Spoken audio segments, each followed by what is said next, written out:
It is a dark day in the United States. We officially mark our descent into a third world country. Regardless, we are here. We can't run. We got to talk about it. So tonight on the Vince Dow Show, we will be giving you live coverage and reaction to Donald Trump's speech following his arraignment at the Miami courthouse today. Stay tuned, ladies and gentlemen.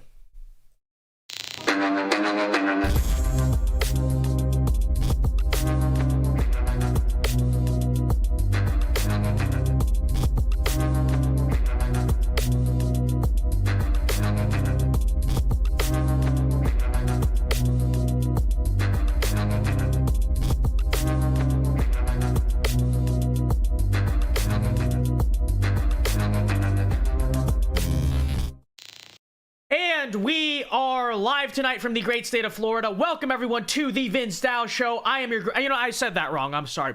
We are live tonight from the third world nation, the notorious third world nation known as the United States of America. Welcome everyone to the Vince Dow Show. I am your host, Vince Dow. And before I begin, everyone be sure to leave a like on the stream, subscribe to the channel if you are new. Brian says the audio is a bit low. Is that for everyone, or is that just you? I think that might just be you. I'm not entirely sure. But okay, tonight, ladies and gentlemen, at 8:15 p.m. Eastern time. In fact, let me put it in the chat before people are like, "Where's the speech? Where's the speech?" Okay, speech starts 8:15 p.m. 8:15 p.m. Eastern time. There we go. Okay. Tonight, ladies and gentlemen, we will be live reacting and playing on this stream the Donald Trump response to the entire situation here in Miami earlier today. We talked about it. I mean, I don't know how many times I can say the same thing, but I'll just say one more time, as you know. This is just third world politics is what it comes down to. You know, obviously we understand this is a two-tier justice system. We understand that the real criminals in power, you know, nothing ever happens to them. Why? Because it is a two-tier justice system. And to me, perhaps it should not be this way. Perhaps, you know, we should live in a country where reasonably, not that you're not innocent until proven guilty, but to a reasonable degree, when you see something happen, when you see someone get arrested, you start to think for a little bit, well, maybe something is up. Whereas our country is so screwed, folks, and so unbelievably broken and so unbelievably third world that the very moment I see someone like Donald Trump get arrested or whoever it is, any of the people from the Trump administration who have been witch hunted, Steve Bannon being one example, I immediately have to assume that, you know, that actually they're the good guys who are speaking truth to power. And that tells you a lot about our country and where we're at. But anyways, let's check in on the live feed here. Let me make sure it's working for you guys. Got to save 15% off your order. I believe it is working. We're using the Right Side broadcasting stream because they're the only one I could find that's actually streaming it. So shout out to Right Side. We love Right Side. But let's check out the chat here. Adam says y'all are deaf. Yeah, the audio looks fine. It's the same settings as normal. I think Brian E is just not noticing stuff. You just gotta turn it up. Okay, you can turn up the audio. You understand there's a volume up button, right? You can use that. It actually works. But let's take a look here. 7:15 p.m. Yeah, it's 7:15 p.m. Eastern. I mean Central Time. Eastern. I'm in Eastern Time because I'm in Florida, as you guys know. But okay. While we sit here and wait around, let's see what's going on here. Oh, someone just came out. Oh, no, I don't think anything's happening. As usual, if you guys want to super chat to support the show, it is all greatly appreciated. I will read them as usual. And, you know, it's, again, as usual, greatly appreciated. Feel free to use the Streamlabs link if you feel inquired to. Streamlabs, as you know, does not take 30% of our money like YouTube. So it definitely is a bonus there. But let's just, I mean, we could talk about stuff where I could just hang out with chat. Do you guys want to, should I just read the chat? Because I feel like I didn't read the chat a lot last night because we were doing such a long reaction stream. So let's see here. Let's just see how people are doing in chat, I suppose. Jonathan Field says, hello, Vince. Hello, good to see you, Jonathan. Omar says, I'm beginning to think Vince is part Filipino, being late as often, lol. Okay, first and foremost, Vietnamese people are also always late all the time. Secondly, people are going to call this cope. I partially always start 1 minute late on purpose, so that way people pour into the stream. And thirdly, on that front, do you guys remember, okay? A few streams ago, people may not remember this. I promised the stream. I said, if we get $100 in super chats, you guys remember, I said, if we get $100 in super chats, then I will buy a chink. I'm sorry, I can't say that. Can I say that on YouTube? I'm Asian. Can I say that? I will buy a rice farmer hat. Okay. So, this is what we've gotten. This is what we've gotten. Okay. It came in the mail today. UPS ruined it. Look, there's like a dent in it. I can't get rid of it. But, you know, once we're in the regular super chat portion of the show, and after we get through the serious business tonight with this speech, I'm going to put it on. I'm going to read super chats tonight. Oh, hello. And I feel like that'll be very fun. That'll be quite interesting. Okay. But yeah, in all seriousness, I like to joke around. We like to joke around. Unironically, it is quite a dark week for our country. Between you see what happened with the Daily Wire, right? Candace Owens, Michael Knowles got strikes on YouTube for completely arbitrary reasons because they criticize the transgender agenda. I have no idea, whatever it is. And then you look at the White House. You look at a foreign flag. I don't know what flag that is, but it's not an American flag, right? That rainbow flag being draped at the very dead center of the White House. You see also that transgender, that transvestite who showed, I don't even know what you would call it technically, but showed fake breast implants, flashed them out at the White House. Okay. But you know what I see it as? Honestly, I think this is a case of the Empire Strikes Back, right? I think we have had a successful few months as an American, right? Whether that's speaking up against the LGBT ABC alphabet agenda, or the fact that Donald Trump, right, his campaign has only been picking up steam, right? You know, beginning of the year, it seemed a little bit, you know, kind of, well, let's also acknowledge this, right? Trump 2024, the campaign stumbled a little bit out of the gate, right? Energy of his first speech wasn't the best. You know, people were saying he's old, whatever. Now Trump is starting to pick up steam, and look what happens. That old documents thing from way before the election suddenly comes up again. You know, now that we're winning on the transgender front, what does Biden do? He has that one big, you know, show of triumph on his part. Hey, look, this flag has conquered our country, and here it is, first and foremost, front and center in front of the White House, and here are our activists stripping naked and showing whatever you would call those body parts, you know, in the freaking White House. But never fear, okay? Because first of all, God has us in the end. But secondly, okay, as dark of a day as it is, and as much as, like I said, I think we are going to cross into third world politics, I would say this is not happening for no reason, right? Because if they were winning, they would just keep up their veneer of decency and honesty or whatever it is. They are breaking that. They are panicking. They are censoring. They are indicting. They are crossing milestones that have never been crossed before, specifically because, why? Again, we are starting to win, right? And so, well, that's the thing. When you're just a small minority voice, you're not really doing anything, you're not a threat. We are starting to become a threat, and that's why it's going to get more difficult than ever before, because now they take us seriously, right? And so that maybe that's some light at the end of the tunnel or some perspective in all of this. You know, they wouldn't be after Donald Trump if they did not view him as a threat in 2024 and beyond 2024. That's number one. They would not be censoring the things they are. You know, if they did not view what's going on YouTube as a threat or things people are saying. They would not fly the pride flag front center, violate the flag code at the White House if in some ways, to some degree, you know, it wasn't a show of strength because they know deep down, you know, there is a threat, right? You don't do that because there's a non-existent threat. Absolutely, there is to some degree a threat. So, you know, don't worry about it. I'm sorry, I shouldn't say don't worry about it, but keep your chin up, soldier, because we are going to win this. We are winning this, and I would take what's happening as an example of that. Because you can't ignore them, right? That's the thing. When something is small, just biting at your ankles, you can ignore it. And seemingly, I feel like in many ways, that's what's been happening for a while, is they just ignored it. You didn't hear about LGBT, ABC, you know, the past few years. Suddenly now we've brought it front and center, and now they're threatened. And so, you know, it is true. It is true. Keep your head up slightly, okay? Not saying this is not concerning, but at the same time, I feel like in a way it does vindicate us. And so that's something important to point out. But anyway, Soup Person says, good evening, Vince. Good evening to you as well. Appreciate it, Soup Person. How many of you other guys have wished me a good evening? No, just kidding. Appreciate it. Thank you very much. So let's see here. You can burn the American flag, but you can't burn the pride flag. It shows what they really pledge allegiance to. It also shows really what you could argue like the true flag of our country is. And I don't mean that in the, you know, in a positive sense. I mean that kind of in the sense that, and as I've argued before, I feel to a degree that the pride flag more accurately symbolizes the modern American regime, at least, maybe not the country, but the modern American regime, than does the American flag, which is why they do that. But, you know, if the old American flag in some degree, though, I suppose, becomes our symbol of resistance. It really does, you know? And it's true.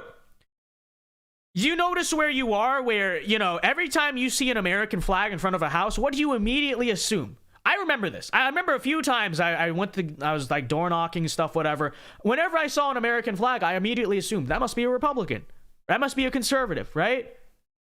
Because in many ways, it is our symbol, okay? Because, you know, the left has gone so far off the deep end that they don't even pretend that the American flag belongs to them. It's the pride flag. That's their flag, right? It naturally, the symbol of what our country used to be, it ends up in a conservative sense just becoming our flag. And I think it's very true. But again, guys, as usual, if you want to super chat to support the show, it is greatly appreciated, especially in the next few minutes here before we get into the speech where it's going to be, you know, we're just going to be sitting there listening to it. But let's take a look here. Mighty Warrior 56 says they are setting new precedents. All of these things will be turned around on them soon. Well, read the account of Queen Esther. This has a lot of similarities. Well, here's the thing. I hope that it is turned on them soon. Maybe it would stop if it is turned on them soon. But if I were to be honest, I do not trust Republicans to any degree to actually do that. I mean, let's be completely honest about it all, right? Republicans always say, they've been talking for years about how they're going to hold Hunter Biden accountable. Have you seen anything? Have you heard anything on that front?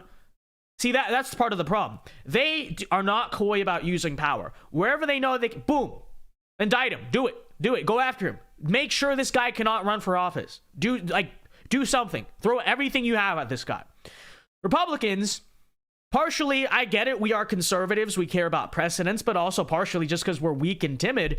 You know, we just sit there and say, well, imagine if the roles were reversed. How about instead of saying this, you know, we always say that, imagine if the roles were reversed. I think we need to start saying, we are going to reverse the roles and you better watch out.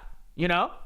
You have to actually, I think we have to actually assert that, you know, if you want to play these games, we'll play these games too. But that's a problem with Republicans. They don't.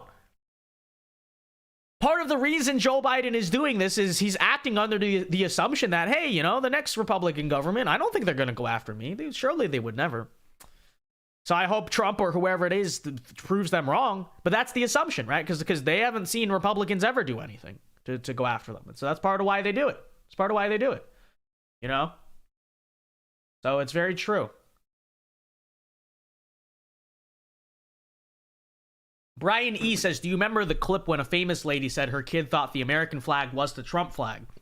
Perhaps it is. Perhaps it is. But no, in all seriousness, there is something inherently right-wing, in my opinion, about the American flag in 2023. I almost said 2022. What is wrong with me? Sleepy Joe moment. We're 6 months in, and I still, in my mind, it's still 2022. Why do I do that? But anyways, let's get caught up here. I think, did we miss a super chat? I just saw one from... I don't see it in my chat, but maybe I missed it. Why is chat not refreshing? Because I see it here on Streamlabs. Hold on. We got a super chat for $5 here, ladies and gentlemen. I don't know why I don't see it in live chat, but I see it here in Streamlabs. So let's see. Okay. 55 donated $5 through super chat. America is so gay now? It is. I don't know what to tell you, man. Thank you for the super chat, by the way. What's his name? Red Ball Fire? Red Fireball. Appreciate it. Red Fireball 555 donated $5 through super chat. America is so gay right now. Sodom and Gomorrah style. Speechless okay. face. Sorry. It did cut off for some. Oh, wait. He sent another one. Okay. Already sent two super. Red Fireball I don't know why it's not showing up in my chat. Donated $5 That's through very super weird. chat. Okay, now they're showing up. I don't know why I was doing that. That's weird. For some reason, his super chats were not showing. What the heck happened here? Oh. Uh-oh, chat. Okay, there we go. All right, sorry about that. I don't know what that was. Thank you for the super chats. It is true. It is true. Yes, we are absolutely Sodom and Gomorrah. I don't know why they're not popping up. That's weird. Republican Thinker for 220 Canadian dollars says, glad Trump is out. What even happened at the court? To answer the question, Republican Thinker, we don't even know. We don't even know because they did not allow cameras or I think any types of electronic devices, they said, in that courtroom at all. So I can't give you the answer. I have no idea. But the only thing I do know is that he was released without any conditions, which is very interesting because I think even in Manhattan with that indictment, they released him with some conditions. And so the fact that they're not even trying to put a gag order, they're not even trying to stop him from talking about the case, it's interesting to say the least. I don't know what it means. I don't know if it means they're confident they're going to win or they're confident they're going to lose. I'm not sure. Just interesting to see. So to answer your question, though, I don't even know what happened in that court because nobody knows. But he may talk about it coming up here. Thank you for the 220. Jason C for $10. Thank you very much. Says, thoughts on the alleged Burisma recordings. Do you think it's going to pan out? Thank you for the $10, Jason. I hope it pans out. I hope it does. You know, we know. Okay, we know. Listen, you don't need to tell me twice that, you know, the Biden family has a lot worse going on.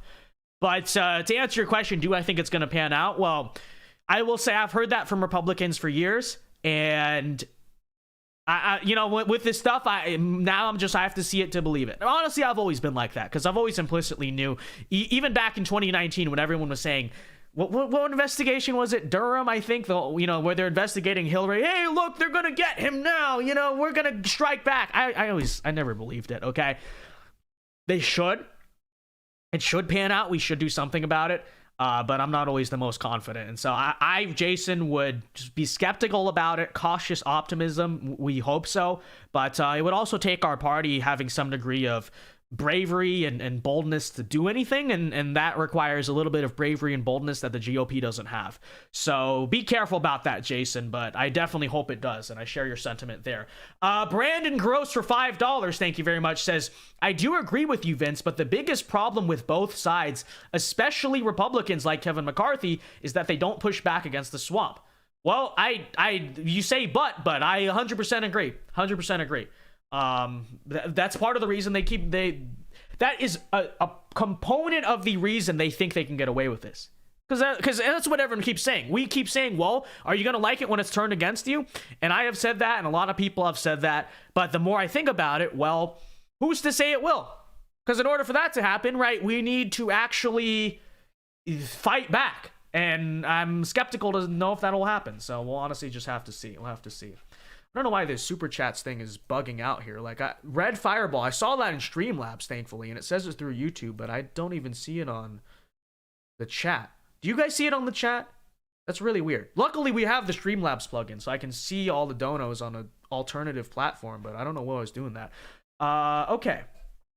Again, guys, you want to super chat to support the show. Questions or comments you want read or answered, it is greatly appreciated. Why are we buffering? Come on now. Come on now, chat. What's happening? All right, are we? Okay. All right, I don't know why I would. Really? Come on, man. All right, hopefully it doesn't do this during the speech. If it does, I have a backup plan. Don't worry, okay? Listen, I'm not Mr. Producer, but you know, I'm getting better at this tech thing. All right, we have a backup, but hopefully it just works because I don't want to have to freaking go to a different source. But we can. I have many angles. In fact, perhaps we should prepare that. But anyways, here Eddie Rio says it's heart lol. Hola Vince. Hola mi amigo. ¿Cómo está? That's the formal version, right? You're my friend. ¿Cómo estás? Look at that. I'm literally king of the Hispanics. I know how to say that. It's true. Trump's birthday gift was being arrested. What's up, Helen Savannah? It is his birthday, isn't it? When is his birthday? June 4th. So his birthday is tomorrow. His birthday is 6/14. That's very interesting. That is 1 month before a certain day. That's also very interesting. I didn't realize that. Donald Trump's birthday is tomorrow. Okay, well, if anyone out here knows Donald Trump, tell him I said happy birthday. Yeah, just casually be like, you know, that one guy, he said happy birthday. It's true. Tell him I said happy birthday. Yes, that is right. Good job. Thank you, Eddie. So true. So true. Actually, speaking of that, speaking of foreign languages, I'll talk about it in the super chat portion. Okay, I'll talk about it later. But let's see here.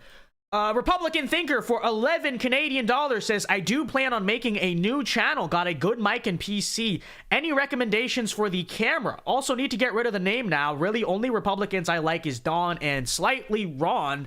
Thank you for the 11 Canadian dollars, Republican Thinker. Big shout out there. Camera recommendations. So it depends on what your budget is. I would probably recommend, the camera I use is the Canon EOS MK52. Okay, or M50K2, something like that. M50, I think. M50 Mark II, I think that's what it's called. The reason I'd probably recommend this camera is it doubles. So you can use that as a standalone camera. It's a DSLR, which means it can take really nice pictures. It can take videos and stuff. But it can also serve as a webcam, because it has the HDMI plug-in very directly, and so there's no problems there. The resolution is preserved. So if you want something that's multifunctional like that, I'd probably go for that. It is on the expensive side. I mean, the brand new ones go for, I believe, $700-800. I got, for the podcast studio, because I was trying to save money, I bought 2 refurbished ones that were like $550. So it is on the more expensive side. If you don't want to do that, I'd recommend just getting a Logitech or Elgato webcam. Reason I recommend a webcam is that way it's just easier. You don't have to worry with syncing everything up. Just go in OBS, record it right on your webcam. That's probably what I would recommend. But it's up to you. You could also just get another different Canon DSLR. I'm sure there's others that are fine. But for video shooting, that's probably the one you need. Also, get a dummy battery, okay? Absolutely vital, because DSLR batteries do not last that long. So why does it keep doing this? Okay, hold on. I don't know why it keeps... I'm going to prepare a backup in case this keeps happening. This is very annoying. But let's see. Yeah, so that's what I would say. Hope that helps. Vivek Ramaswamy has bid to pardon Donald Trump. This is true. But have any of the other candidates even said that? It doesn't seem like it. There's Sebastian Gorka. Hold on. Let me resize the stream here. But yeah, I mean, it's common sense. Every Republican candidate should vow to that. But you'll kind of start to see some true colors, I suppose, when very few of them do end up doing it. So I don't know. We'll have to see. All right, let's see here. Let me turn on audio, see what's happening. More importantly, follow right side at RSBN across the board. Find us. Look for that verified page. All right, we're still standing around waiting. You guys say I was late. Oh, Vince is late. You know who else is late? The president. So I'm in good company, okay? People are like, why are you so late? Well, Donald Trump shows up late, and Donald Trump is a king. So, I'm in good company. You on-time people are like, oh, I show up on time. Yeah, because you're the employee. Yeah, of course you do. I get it. The star of the show. See what I'm saying? Why does it keep on doing this? All right, chat. Should I prepare an alternative source? Or should we hold out? Should we hold out hope on this? Well, whatever. It wouldn't take that long anyway. We're gonna hope that this stops buffering. Let me see. Let me try removing some other stuff from the stream, maybe. No, there's not even that much. I think it's just YouTube being weird. 1 cent internet. Yeah, I don't know what it is. But like I said, okay, we have a backup plan. I'm gonna hope that this works. Okay. Maybe Rumble would work better. I doubt it. But I don't know. Well, we'll see. We should be fine. Let's see here. What is going on? God Emperor Redacted says Mike Pence won't approve of this tardiness, Vince. Well, Mike Pence is the type of guy to show up early to his own political event. Okay, he's like, he starts at noon. It's 11:59. He's there. It's like, come on, dude. Yeah, like you can't be. This is the thing about political events, is everyone shows up late. So that's why you were like, oh, why do political candidates always show up late? But you show up 20 minutes late and wonder why they don't start on time. That's the reason. But yeah, the joke I made on the Mike Pence announcement is he is the type of dude to like actually show up on time for his own event, which is never something that's a cardinal rule of politics. You actually don't show up on time. You always start at least a few minutes, if not 10 to 20 minutes late, because everyone else is late. Because for some reason, there's something about political events, everyone shows up late. Same thing with sports games, right? Sports games, everyone shows up late too. So that's kind of how it is. Burgundy Blue for $10. Thank you very much. Says, hey, Vince, won't be able to watch the whole stream live. I'm working the night shift from 3 p.m. to 12 a.m. at my construction job for at least the next week. I'm sending this message during my lunch break. Thank you for the $10, Burgundy Blue. Where the heck are you? This is your lunch break? I thought you were back in the States. Are you still in Europe? Well, regardless, thank you for the $10. Appreciate you, tapping in really quickly. And good luck at your construction job. You're doing construction until midnight. That's quite interesting. I've never heard of that. But thank you for the $10. That's a unique job. You got to do night shift construction. Is that legal? Maybe it is in Europe. I have no idea. Actually, no. He can't be in Europe because that'd be ahead. Where the heck are you, dude? Because if you're on the West Coast, it still wouldn't be your lunch. I don't know. Burgundy Blue he's up to strange behaviors. Thank you for the $10, though. I appreciate it. Brandon Gross for $5. Thank you very much. Says, Vince, what do you think the founding fathers would think of the country today?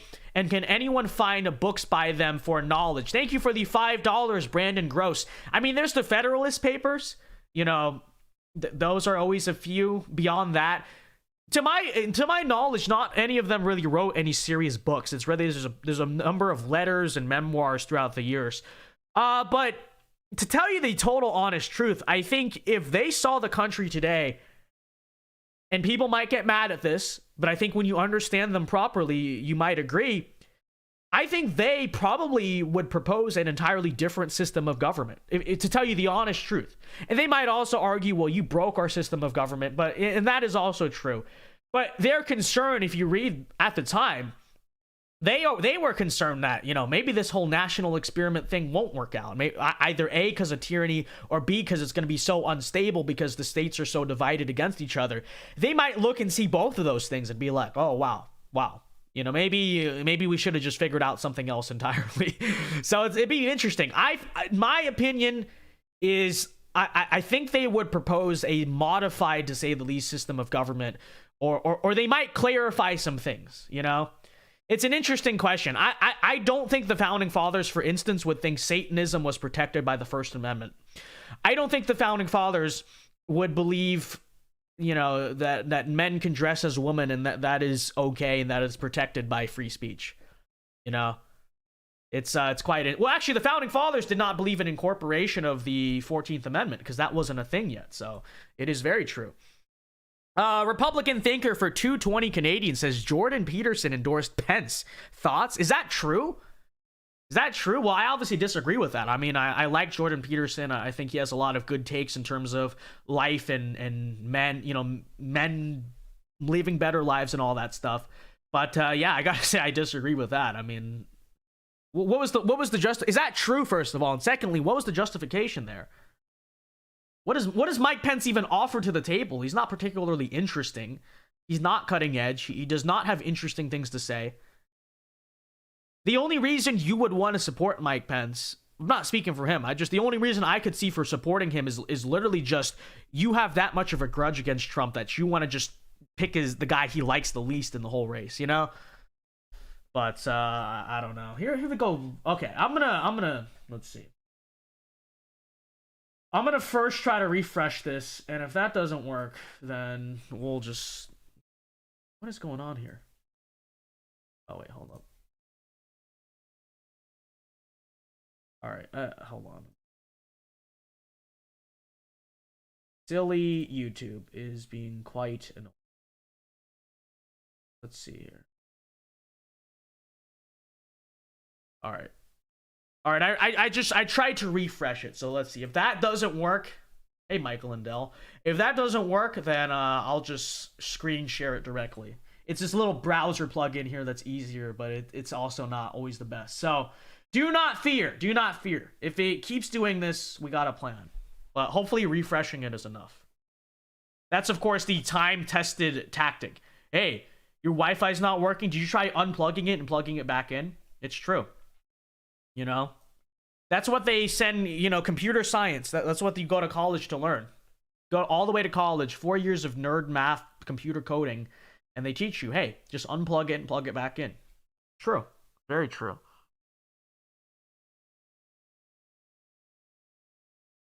So, it's the Fed, Vince. It is. Uncommon Sense says Rumble. Well, I could try. I mean, it seems like it's working now. I could try Rumble, and this is not hate towards Rumble, but in my experience, when it comes to these high volume live streams, with the browser source, at least on my software, it tends to lag out even more. So, I mean, I could try it, but YouTube just, because it's a bigger website, it handles bandwidth. But I don't know. I mean, well, it hasn't had any problems since I refreshed it. So maybe that was the problem. I just had to unplug it and plug it back in. I think that's what it was. But Black Swan News says, hello, Vince. Hello, good to see you. Let's see what else we got going on in the chat here. Jordan would be an interest vice. Does that mean Vince?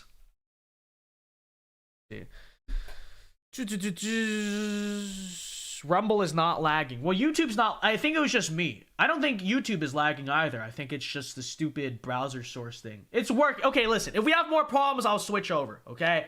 It's working for now. It's not a matter of lag or not lag. It's a matter of my device it was lagging. I think it's because of the browser source thing.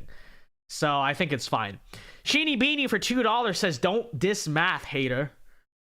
Math is for nerds, okay? I say that, oh, you're just coping because you weren't good at math. Actually, I was good at math. Actually, I did calculus. Oh, Asian. Oh. Okay. But I will affirm math is for nerds. It does, to a certain degree, teach you how to think. I'm not entirely hating on it. But anyone who majors in math, you're a nerd. Oh, I want to do math. Okay. So Adam says, bro's using Internet Explorer. What's wrong with that? What's wrong with that? Maybe I am. By the way, that's not even a thing anymore. It's called Microsoft Edge, which I've heard is actually good, but I would never use it. But let's see. Math can be fun. Really. ... Kyer St. Joseph. I don't disagree, but I'm over math, okay? I'm at the point in my academic life, I am totally over it, okay? I did it for 12 years. I did AP Calculus all the way to BC. I did AP Statistics. I did college calculus a little. Actually, I had to redo it because I only got a 3 and needed a 4. So I redid college calculus. I'm done. I'm done with math. I don't care. Anyone who sits down and still enjoys it, you're a nerd. What can I say? You're a nerd. I'm done. I'm done with it, okay? The only math I want to do is computing the bags, okay? Computing the green. That's the only math I care about, okay? No more freaking integrals. No more derivatives. No more matrices. We did that in Calc 2. I don't even know what that is. I still don't know what it is. Don't ask me how I got an A in that class, because I still don't understand what the heck a matrix is. I understand what this matrix is. I understand the freaking, liberal world order. I understand that matrix. I don't understand what the freaking sideways calculus matrices are. But here we go. Sheeny Beanie for $5 says, hey, I majored in math and mathematical finance, and now I'm getting a PhD in math. You're just a hater. Thank you for the $5, Sheeny Beanie. I think you're just a nerd, okay? We can go back and forth. You are a hater. You are nerd. Okay? This is very true. Burgundy Blue for $2 says, math is fun if you're good at it. See, you're coping. You guys, I am good at math. I just don't particularly like it. Because I've always been much better at humanities stuff. So it's like, I just enjoy it more. I'd rather sit down and talk about ideas than talk about numbers. Who cares about numbers? They're boring. I will say one topic I did like was chemistry. Because chemistry is visual, right? There's all the stoichiometry, whatever it was called. I actually very much enjoyed that because it was so satisfying when you see all the units cancel out and how it wasn't just, oh, you do number math here. You actually had to use logic and kind of think about the question and be like, what is asking? How would I get there? I enjoyed chemistry. I enjoyed chemistry a lot. But the hardcore math of, yeah, you do derivative. By the way, I had this, what's so funny. My high school math teacher was a G, okay? We like my high school math teacher. But he was like this Korean guy who was like, ay, that's how he spoke, okay? He's like, okay, you're going to take the derivative. And then I'm just like, no more nerd stuff, okay? I'm over that. 20 years old, done with math, okay? I don't ever want to see math again, which sucks because I have to take a finance class, but still. Still, I don't want to ever see it again, okay? Unless I get to wear this hat in the math class, I don't want to do it. I don't want to do it. Unironically, I should wear this to class. If I have a super liberal professor, I should just wear this and be like, they'd be like, what the heck? Hey, what the heck are you doing? I'd be like, oh, what do you mean? This is my culture. You are breaking against my culture. That's what I should do. By the way, they sent me 2 of these, chat. There's actually a second one of these. It's somewhere over here. This one I feel like looks cooler. It looks better. But they actually have 2 of these. I have 2 of the farmer hats that they sent me. Okay. I used a term for it earlier that I don't know if I'm allowed to say on YouTube, so I disavow that. Okay. You heard nothing. I was sneezing. I sneezed. But, you know. Burgundy Blue for $5. Thank you very much. Says, also, I am back in the States. It's just that my shift now starts in the afternoon and ends at midnight. Right now, I am on my lunch break at 8:20 to 8:40-ish. Thank you for the $5. I mean, that's not really a lunch break. That's a dinner break. But you call it, do they call it a lunch break? That's quite dystopian. But thank you for the $5 regardless, Burgundy Blue. Best of luck. Best of luck on the wages. Hope you make the money. Hope you print the green. Here comes the money. Money, money, money, money. Dollar, dollar. So true. So true, Thompson Spence. Yeah, get the stream to 100 likes if you are a true American patriot. It is so real. We're at 78 likes. Let's get the stream to 100 likes as we sit around and await the orange American Caesar. Okay? It's very true. The greatest threat to democracy in the history of American democracy. Based. And we sit here and wait. Raiden hat. Okay, Omar, you can't call it a Raiden hat, because then that makes it, like, less offensive, quote-unquote, okay? No, don't say, oh, he's just trying to dress as Mortal Kombat. No, I am 100% wearing this because it perpetuates racial stereotypes. And you know what? I'm fine with that. I'm fine with that. I'm gonna own it, okay? Yeah. Yeah. What are you gonna say? Oh, culture, you're just...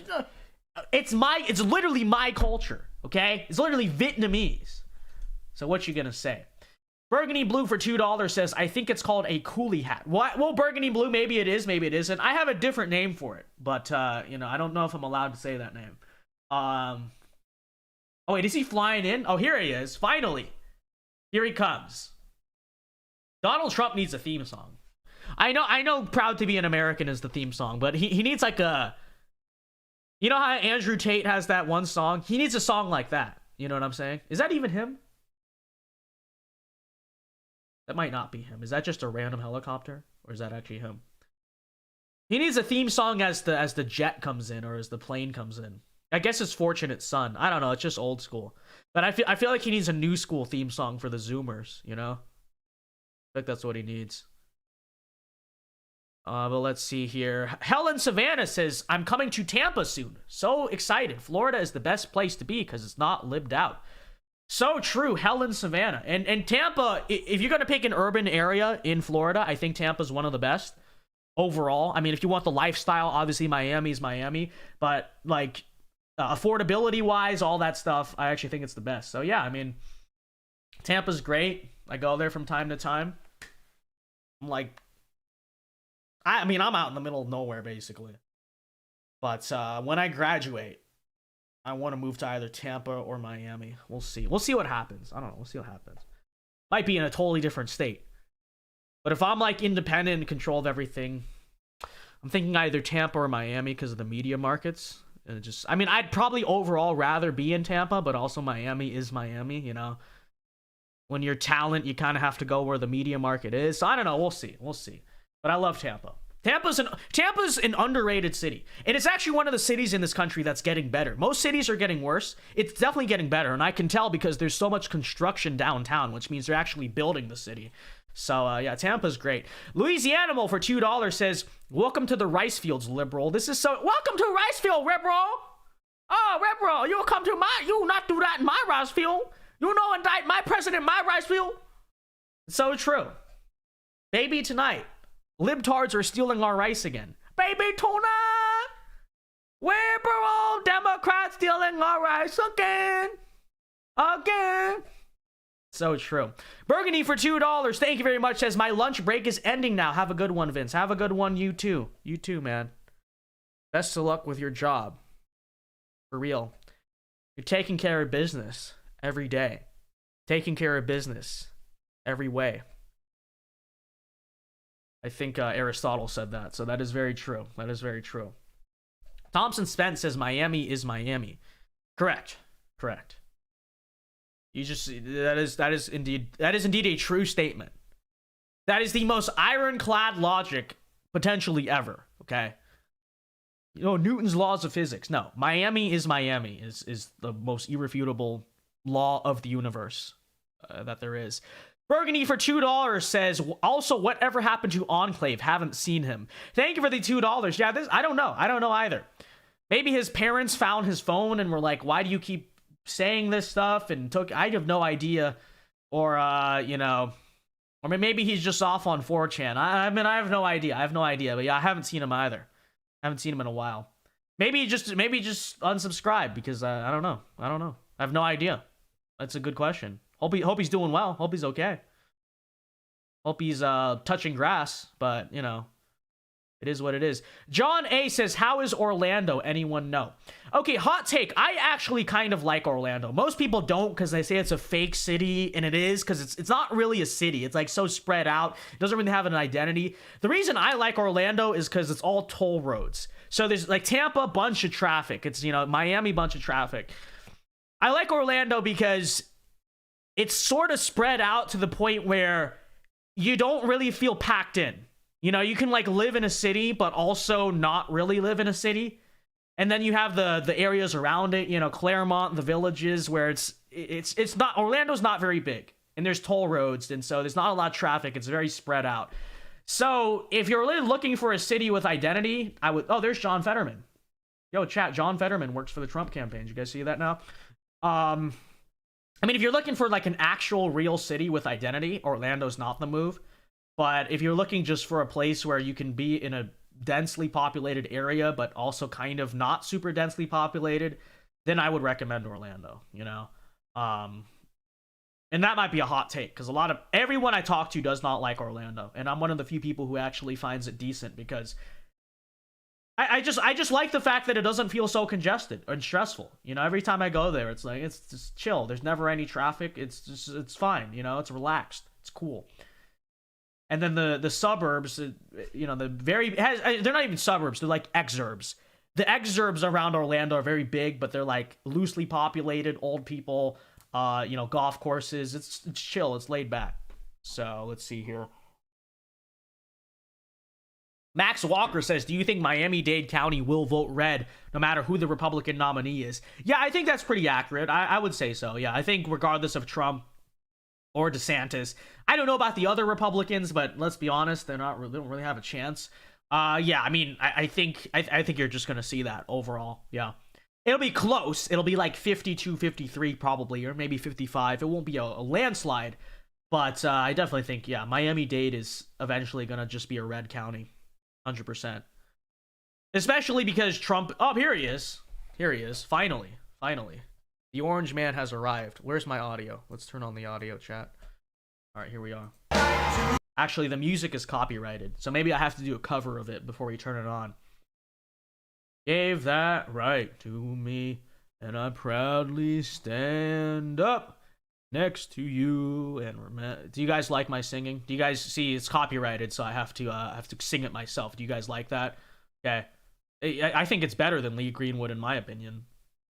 And I proudly stand up next to you. So true. All right. Is this still going? It is still going.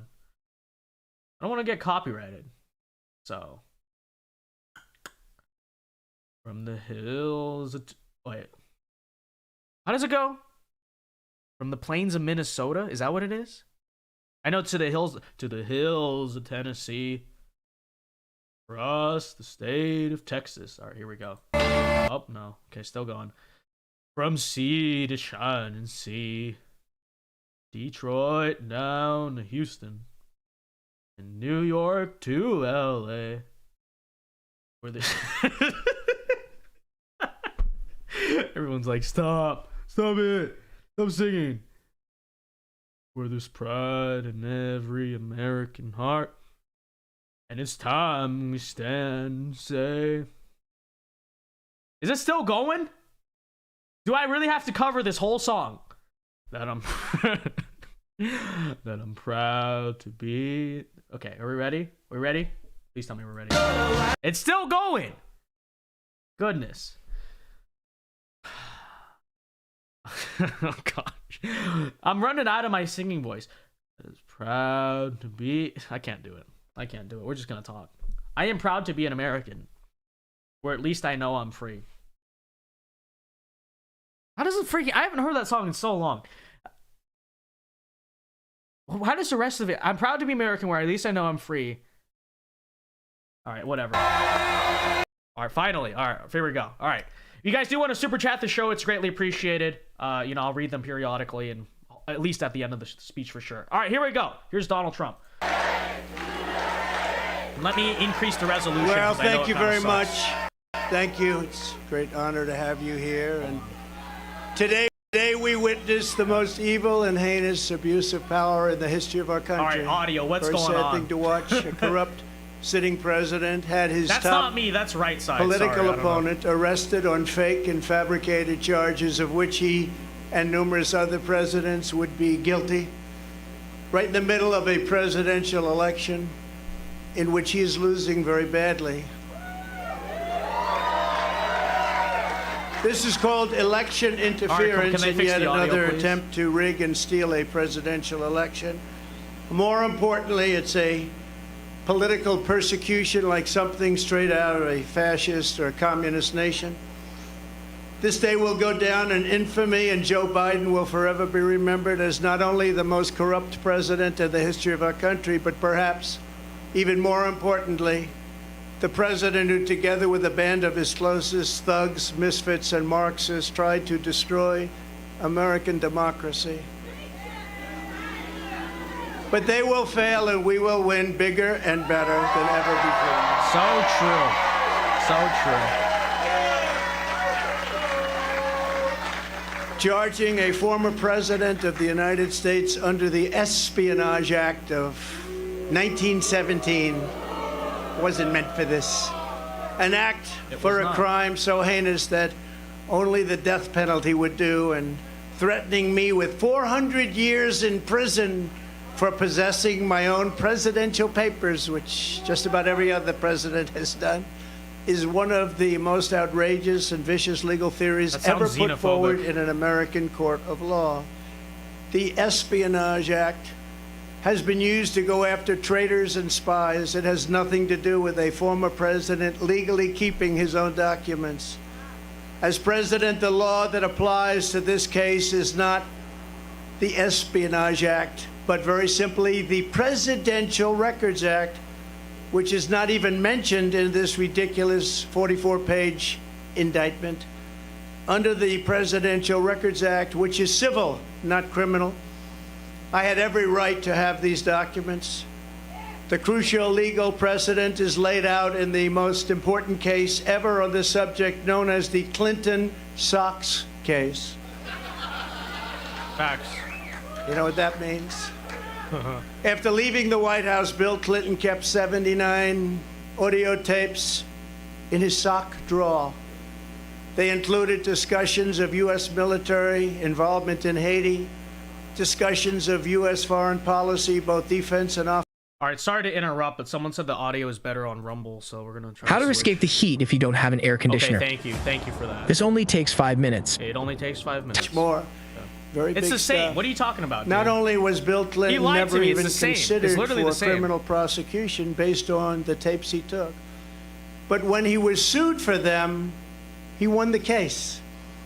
Judge Amy Berman Jackson's decision states, under the statutory scheme established by the Presidential Records Act, the decision to segregate personal materials from presidential records is made by the president during the president's term and in the president's sole discretion. You're surprised to hear that, aren't you? Any normal administration, even an opposing one, would consider that to be the end, but not the corrupt Biden administration. The Sox decision, as it's known, also states, quote, the National Archives and Records Administration, or NARA, does not have the authority to designate material as presidential records. I don't have the authority. NARA does not have the tapes in question, and NARA lacks any right, duty, or means to seize control of them. This is law. The president enjoys unconstrained authority to make decisions regarding the disposal of documents. That's unconstrained to make that decision. Neither the archivist nor Congress has the authority to veto the president's decision. The Presidential Records Act does not confer any mandatory or even discretionary authority on the archivist to classify records. Under the statute, this responsibility is left solely to the President of the United States. Think of that. That's the decision. Think of that. Now, just think of that. In other words, whatever documents a president decides to take with him, he has the right to do so. It's an absolute right. This is the law. And that is something that people have now seen, and it couldn't be more clear. They ought to drop this case immediately because they're destroying the country. And this is why no other president, Let me try something. even those who kept far more documents than I, has ever been even investigated, let alone charged with a crime.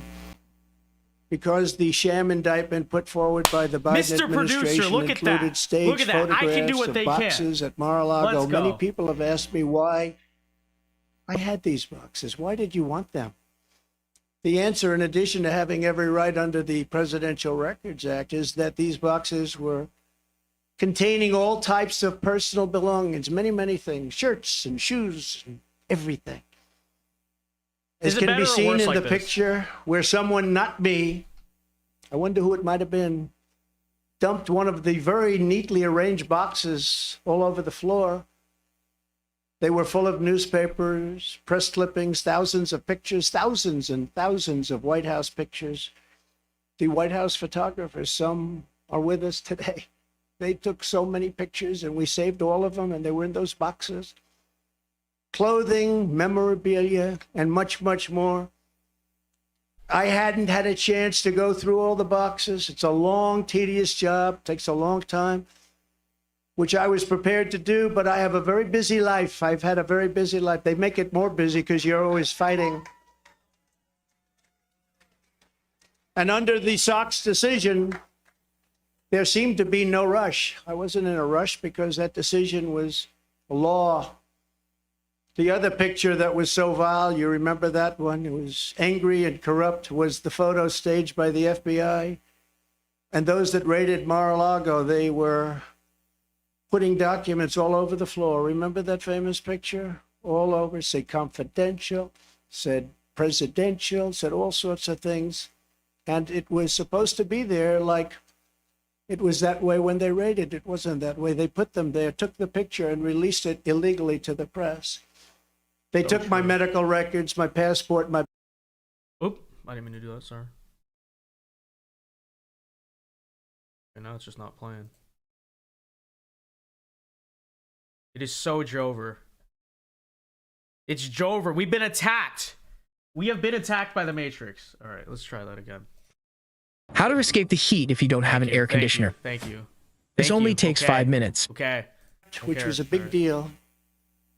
I was supposed to negotiate with NARA, which is exactly what I was doing until Mar-a-Lago was raided by gun-toting FBI agents. I have security tapes of it. I gave them security tapes of everything.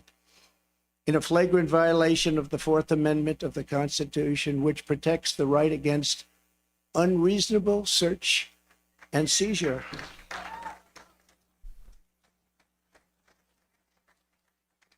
And it takes out the Sebastian, you crowd covered noise. very That's the only well, I problem must with say. it. Very well. I'm not the one who thinks I'm above the law. I'm the one that followed the law. I'm the only one. So true.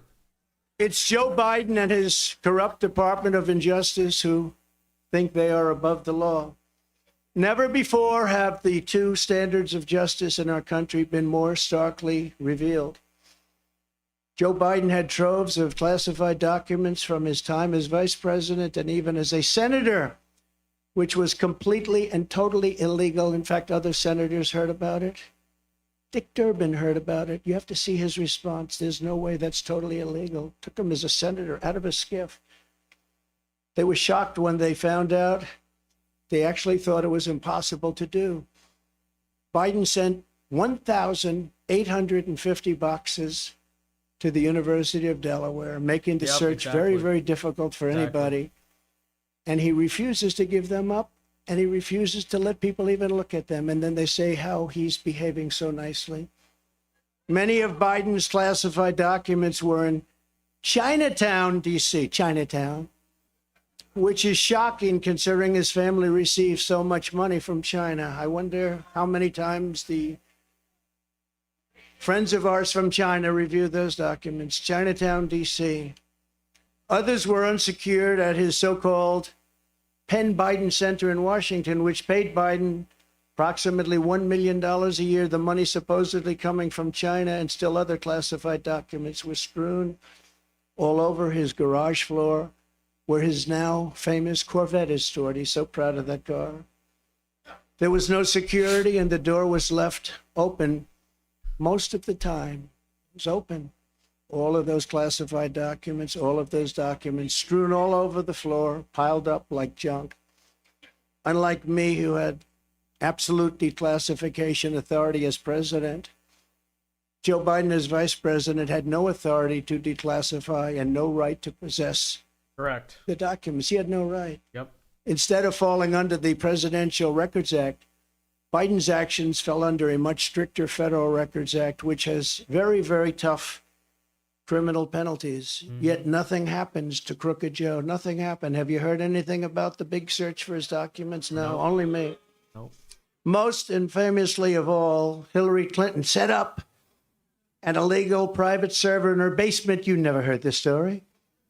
With the deliberate intention of violating public information laws so she could hide her pay-for-play scandals at the Clinton foundations or whatever.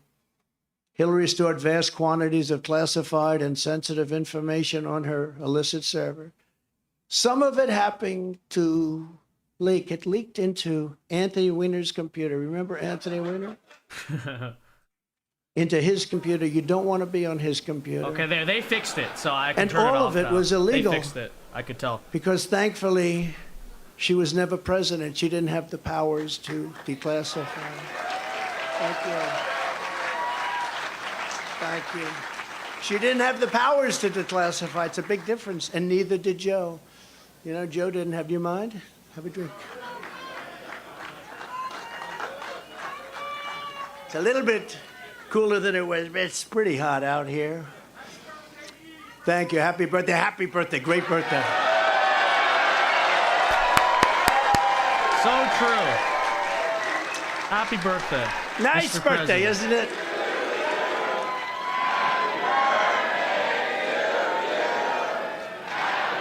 Let's go. That's so cool.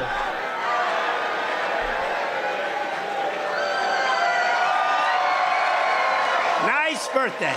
Nice birthday. Wonderful birthday. Wonderful birthday. They were saying happy birthday. I was with Eric and Laura, the kids. Happy birthday, Grandpa. Happy. And I said, oh, great. I just got charged with, they want 400 years approximately. If you add them all up, a fake 400 years. Oh, thank you, darling. That's so nice. It's a wonderful birthday. We're going to make it into the greatest birthday of all. We'll make it into the greatest of all. When caught, Hillary then deleted and acid washed. Nobody does that because of the expense, but it's pretty conclusive.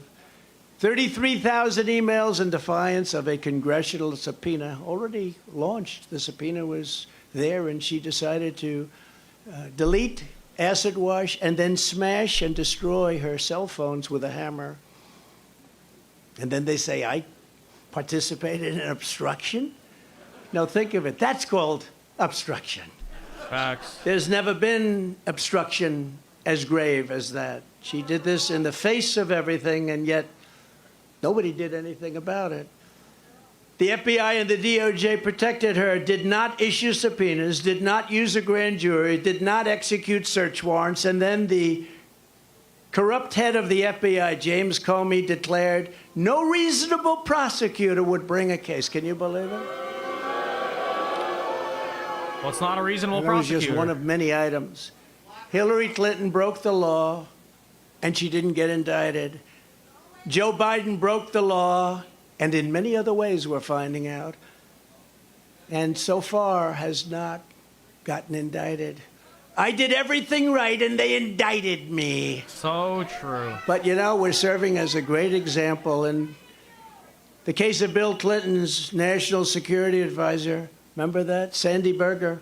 He was caught stealing classified documents from the National Archives, very big ones, very important ones, by stuffing them in his pants. That's pretty. And putting them also in his socks. And he destroyed them and cut the tape with scissors, cut them all up. What Berger did was highly illegal, but he was given nothing, no jail time, nothing happened. There are countless other examples. Bill Clinton, who I happen to like, hard to believe, right? Before I did this, I was actually quite friendly with him. Nice guy. They should have used him a little bit more as an advisor on the 2016 election. He said, you know, you better get to Wisconsin, you're going to lose. No, we're not. You better get to Michigan, you're going to lose. No, we're not. They did. Bill Clinton lost the nuclear codes, and absolutely nothing was done about it. He lost the nuclear codes. The George W. Bush White House lost 22 million emails. Yep. The record. NARA cannot assure complete transfer of any of the Bush records. A document shredding truck was spotted on the way to Dick Cheney's house. Can you imagine? Hillary Clinton took hundreds of thousands of dollars worth of furniture, china, flatware, rugs, and more from the White House, and she wasn't prosecuted. How about that one? She took the furniture and the china. How about if Trump did that? You think Trump would have a little problem? There's a joke I could make. The but horrific violations of my rights by crooked Joe Biden's weaponized Department of Injustice are unthinkable. It's unthinkable what's happened. So bad for our country. Democrats all, they lawlessly pierced my attorney-client privilege with lawyers. What they did to lawyers, what they have done to our lawyers, all of our lawyers, they've done things that were absolutely horrible and unthinkable. The leaking has been unbelievable and highly illegal. They leak. We've learned more from the Washington Post, New York Times, about the DOJ's boxes hoax. It's a boxes hoax. Than from prosecutors themselves. We want to read about it. You pick up the Washington Post, which is not doing well, or you pick up the New York Times. But they'll do better now because of these things. You know, this is the only way they survive, but they'll end up dying. But it's not supposed to be that way. We don't want to learn from the Times. We don't want to learn from leaks. We want to learn from the people we're supposed to learn from. It's like a leaking sieve in Washington. But we learned nothing about the Biden bribery scheme or special counsel Robert Hur's investigation. Robert Hur is doing the Biden investigation. He's a very respected, very nice person. Very nice person. Mine's not such a nice person. Mine's a deranged lunatic. He is. But the libs are like, oh, which are many times the magnitude of ours in both number and severity. That's the prosecutor that they gave. He has found nothing. He totally exonerated Mike Pence. I'm happy about that. Mike did nothing wrong, but he happened to have classified documents in his house. But they exonerated him, and Biden is a different story. I mean, so much. You have to really think about what I said. As a senator, he took all of those documents. I'm not putting on the hat till the end. The prosecutor in the case, I will call it our case, is a thug. Facts. I've named him Deranged Jack Smith. Facts. I wonder what his name used to be, Jack Smith. It sounds so innocent, doesn't it? Jack Smith. What's his name? Jack Smith. He's a very nice man. He's a behind-the-scenes guy but his record is absolutely atrocious. He does political hit jobs. He's been known to viciously arrest a certain governor. You know the governor, Bob McDonnell of Virginia, and absolutely ruined his life and the life of his family. All these wonderful family members, I knew them, only to have the case overturned 8-0 by the Supreme Court. He destroyed that man and he destroyed that family. And by the way, I will tell you, I'm here and I love you all, and we can take it. So true. But what these thugs have done to my family is a disgrace. I will tell you that. And I say it to all of the fake news because there's a lot of it back there. What they did to my family, and that young man right there, he's answered more subpoenas than any human being in the history of the world. And you know what? They have nothing after all of those subpoenas. Literally thousands of them. Congress, fake counsels, Mueller report, all of this. All he did is answer subpoenas all the time. At least he's become very experienced at that. Congratulations. But Eric is fantastic, and what he and Don and Ivanka and the whole group, that's what they've gone through, and these are serious people. These are serious people. But what he's done to my family, what they have done to my family is horrible. He also tried to railroad John Edwards on a completely bogus legal theory that didn't hold up in court. It's no wonder this raging lunatic was shipped off to The Hague to prosecute war criminals using globalist tribunals, not beholden to the Constitution or the rule of law. Two things Jack Smith clearly disdains. You take a look at this guy. He looks like a thug. He is. But then I watched him make a speech the other day, and he was trembling because it wasn't his territory. He feels much safer in the inner sanctums of the Department of Injustice, where he can be in his room and scream at people. Real. He's a raging and uncontrolled Trump hater, as is his wife, who also happened to be the producer of that Michelle Obama puff piece. It was total puff piece. This is the guy I've got. Don't forget, this persecution is being done by the same weaponized agencies that for 7 years have been running illegal psychological warfare campaigns against the American people. True. Much as if they were trying to destabilize a foreign country. From the Russia hoax, the psyops to the real. no collusion Mueller witch hunt, to impeachment hoax number 1, impeachment hoax number 2, the 51 lying intelligence offers. How about them? They said it's Russia disinformation, and they knew it wasn't, which made about, according to some of the great pollsters that are right here, made from anywhere from a 10 to 17-point difference. And yet we still got more votes than any sitting president in history in the second election. And we actually did much better in the second election than we did in the first election. The fake dossier, paid for by the Democrats. How about the fake dossier? Remember that one? You think that was easy to go home and say, "Hello, darling, how are you?" when they read about that? It wasn't easy at all. Spying on my campaign. We caught them spying on my campaign. The FBI, Twitter files, and so much more. It's all been a battle of disinformation, one thing after the other, and all to protect the radical left misfits. It's also no coincidence that these charges against me came down the very same day. Evidence revealed Joe Biden took a $5 million bribe from Ukraine. Took a $5 million bribe. But the FBI and the Justice Department don't even want to talk about it. Real. They showed something on television tonight. It had 0 time on the 3 major networks, 0. Real. But my impeachment had almost all the time. I think I had 351 minutes. They had no minutes. Okay? I think a lot of people are going to vote. Yeah, I think a lot of people are going to vote. I will tell you, I just left Miami, and I've never seen love in the streets like that. I've never seen it. We've seen a lot of love. I've never seen love like that. It's going red. Because they know what we all go through. They know what we've gone through, and they see it, and they're smart. And, you know, many of those people coming from Cuba, Venezuela, other countries. They've seen this happening to their countries. I used to say that the United States, if it keeps going this way, it's going to be Venezuela on steroids. And now we're buying oil from Venezuela. Can you believe it? We have more liquid gold under our feet than any other nation. We're buying LGBT tar version of it.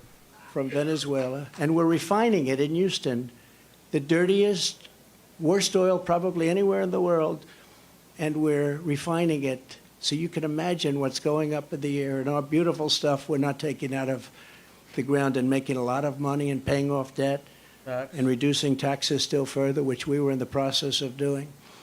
They want to distract from the real espionage and the real crime, so let's use President Trump to do so. Let's go out and let's indict President Trump so they don't talk about the $5 million bribe. Just yesterday, Senator Grassley revealed that the Burisma executive who allegedly paid the bribe reportedly has Crooked Joe on tape. They have 17 tapes, I understand. He must be a nice guy to deal with, right? The guy from Burisma, nice company, they got him and Hunter on 17 different tapes, supposedly. But the FBI isn't showing them. Remember, they impeached me for asking a simple question about Biden's corrupt dealings in Ukraine, and now they see that once again I was right. I was totally right. Oh, true. Joe Biden and the radical left can take foreign bribes and be totally protected. Republicans all, you must finally get tough. You've got to get tough. You've got to get tough. I've been and saying you got to this. show them. It's true. When you arrest your leading political opponent, we no longer have a democracy. When people are allowed to pour through our open borders and our elections are rigged, our country is in very serious trouble. When inflation is allowed to rage, when energy independence and dominance, we had independence and dominance. We were going to be soon very, very dominant. Within 6 months, we were going to dominate the whole world with energy, make a fortune. We were going to be paying off debt and lowering taxes at a level that nobody's ever seen, and they came in and they ended it. But when that's taken away from us, when interest rates and taxes spiral upward in an uncontrolled way, when murderers are allowed to roam, murderers, these are horrible killers, murderers are allowed to roam the streets of our Democrat-run cities unchecked, but the incompetent district attorney in New York indicts Trump for a crime that everybody agrees, every pundit, everybody, there is no crime. But murderers go out and nobody ever even comes and knocks on their door, and they know they're there, and they know their rooms, and they know their locations, and they're roaming our cities all over. And some of them are coming in right now through our borders. But then you have a nation that, as we are, is in serious, serious decline. We have a nation in serious decline. If the communists get away with this, it won't stop with me. Nope. They will not hesitate to ramp up their persecution of Christians, pro-life activists, parents attending school board meetings, and even future Republican candidates, which they do. We must end it permanently, and we must end it immediately. Now that the seal, so important, is broken. The seal is broken by what they've done. They should never have done this. This was an unwritten rule. You just don't, unless it's really bad. But you just don't. But the seal is now broken. In addition to closing the border and removing all of the criminal elements that have illegally invaded our country, making America energy independent and even dominant again, and immediately ending the war between Russia and Ukraine. I'll have it ended in 24 hours. So true. I will appoint a real special prosecutor to go after the most corrupt president in the history of the United States of America, Joe Biden. Let me just say, and the I think entire he would Biden too, crime family. on Ukraine. Name a special prosecutor. And all others involved with the destruction of our elections, our borders, and our country itself. They're destroying our country. And when I'm reelected, and we will get reelected, we have no choice. We're not going to have a country anymore. I will totally obliterate the deep state. We will obliterate the deep state. Let's go. And we know who they are. I know exactly who they are. Peacefully and patriotically. They want to take away my freedom because I will never let them take away your freedom. It's very simple. They want to silence me because I will never let them silence you. They want you silent. And I am the only one that can save this nation because you know they're not coming after me, they're coming after you, and I just happen to be standing in their way, and I will never be moving. Let's go. On November 5th, 2024, justice will be done. We will take back our country, and we will make America great again. Thank you. God bless you all. Thank you. Thank you very much. Great job. Thank you. All right, well, there you have it. That was Donald Trump's remarks following the arraignment today in Miami, Florida. My overall review, I know some people are saying it was low energy. I didn't think the energy was bad. I wasn't exactly falling asleep. It was fine to me. It's a little bit lower, but I thought the messaging there was very solid. You got, him talking about how he is now proclaiming he's going to name a special prosecutor to go after Biden on day one. Let's hope he actually follows through this time, right? Because I know the Hillary thing was, he said it, never followed through. There's no reason not to. What do you have to lose at this point? I understand the first time re-election, whatever, and the social shock of electing Trump the first time, you could argue it would have been a lot. It would have been a bit much. But now they've crossed the Rubicon. They opened the Pandora's box first. I don't see a reason. I don't think there will be an excuse in 2024, and I hope he absolutely does that. And all around, solid messaging. As you know, they are going to be using this against other people. We know this is not the end of the weaponization of the national security state, nor has it been the start, because we saw it even before they were going after Trump. They were going after conservatives, right? Even under the Obama years, he was using the IRS to go after conservative nonprofit groups. And so this has been going on for a while. The only question, like Donald Trump brings up, is when are Republicans actually going to stand up? When are Republicans going to start saying, well, then we're going to do the same thing? It's long overdue. And the conservative types will say, oh, no, but I don't like that. It goes against my principles, Okay, buddy, listen. If you actually want the politicization to stop, you understand this. In some ways, you have to, there's a reason they say you have to fight fire with fire. Oh, but fight fire with water. Well, let's say it's an electric fire, because that's not going to work in this situation, okay? In order for you to get them to stop doing this to you, do you think they care? Do you think they care about principles? Do you think they care about the decency of this country? American precedents say that. No, of course they don't, right? Of course they don't. The only thing that's going to stop them is because they're trying to beat you in submission. You have to do the same in a peaceful and patriotic sense. So the only thing that's going to stop them from doing what they are doing and stop this march of using institutional power against us is if we show that we are willing to use institutional power against them. Unless you instill some degree, I know it sounds bad, but unless you instill some degree of fear in their hearts that, hey, if we open this box, this is going to come back to bite us and maybe worse. If you do not instill that in them, then it is impossible. Okay, so you're not going to get anything happening here. But here is the scene following the end of the Donald Trump speech. I see people dancing. I believe I see Vietnamese women in dresses, in traditional... They are. Yo. La Raza, let's go.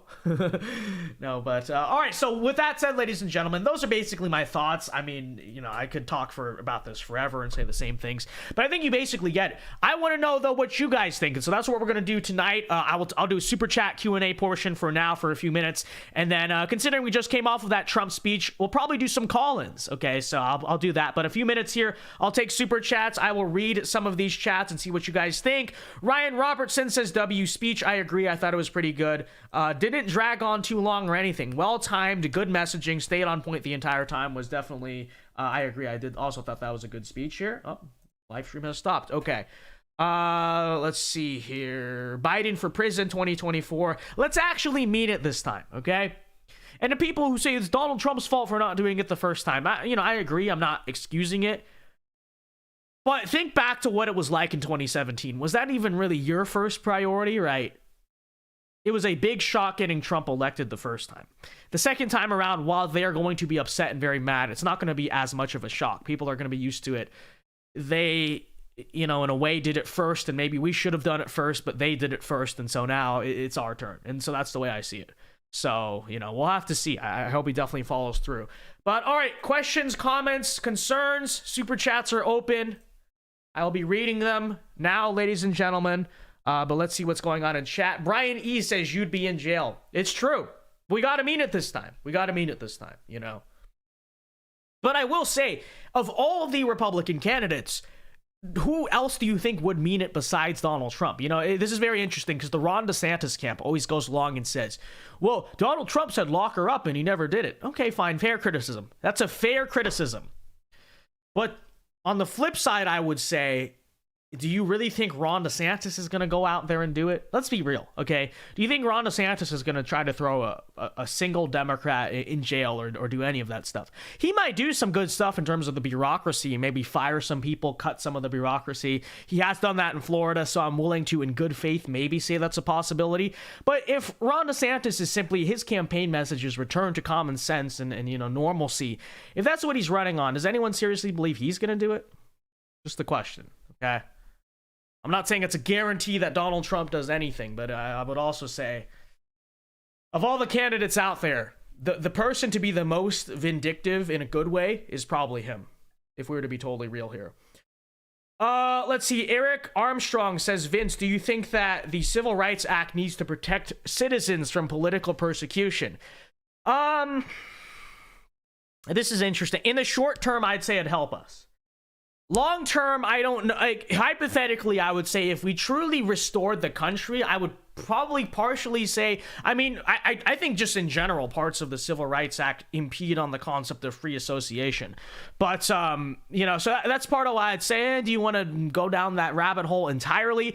Because then think of the flip side, right? Think of the only problem I have with that, which, don't get me wrong, it probably would help us in the short term. The only problem I have with that is, what do you do about something like LGBT? Like, you know what I mean? You can't say, because understand this is what you're saying, right? That means if you're a business owner, think about the flip side of it. If you're a business owner who wants to run a conservative business and the Civil Rights Act says you cannot politically persecute anyone or discriminate against anyone, then that means the hippie liberal freak with the LGBT flag and the 10 face piercings, you legally cannot turn them away from working for your company. See the flip side there? So I understand the thought. I think it might help us in the short term overall. I do think, though, you have to be a little bit careful with that, because I could see that very much, you know, causing more problems for us than it solves. Because imagine the issue, right? The free association thing. When you are forced to associate with and hire and platform people, you know, free speech on big tech is one thing. But your little restaurant or whatever, you know, I mean, that's the thing, right? Especially if we as conservatives label LGBT as a political cause, which I would do it, right? So that means Civil Rights Act says the Christian baker has to bake for the gay wedding, right? I understand you say it's sexual orientation, but if we conservatives had our way, we'd say, nope, that's not that. It's a political movement. The rainbow flag is a political symbol. So imagine that, okay? So then if you're the Christian baker, civil rights law would say you have to bake the cake with the political symbol on it. See? So I don't know. I mean, it's a thought. It's a thought, but I don't know if it's the right thought, you know? I do think enshrining the First Amendment on social media, absolutely. I would say that to that, absolutely. I think that's the first thing we have to do is say whatever is protected by the First Amendment. That's what you are, a public platform. That's what you got to do. Legislation on that front, I think, is very smart. Civil Rights Act, like I said, that's something you got to consider with it, right? Because that means the Christian baker has no protection. See? In the other direction. So, I mean, I don't know. I don't know, you know? But let's see here. Wedding cakes are for legitimate weddings. Well, I understand that, but also you got to, like, we'd have to fix that issue too before we can touch the other one. See, it's so multifaceted. That's the problem with it. I don't know. I'd be interested to hear the idea, right? But I'm not entirely sure. But let's see here. We didn't know back then that the swamp was more like a bog. Yeah, I mean, look, for all the criticisms you want to make in hindsight of Donald Trump's first term, I mean, also I would say I'm not excusing any of it. Because there were times under his presidency, I was in freaking high school. I was a little baby. But I was standing, shouting from the rooftop saying, like, this is not the right thing, okay? And I was honestly more critical of Trump than a lot of other influencers were. And I was very young back then. But I remember, it's very interesting because some of the people who are now on the DeSantis camp, they hate Donald Trump. All they did back then was nonstop defend every single bad thing even that Donald Trump did. And now I'm the one who didn't do that, who's like, I still support Donald Trump. It's a very interesting turn of events there. But I would also say have some degree of perspective about it, you know?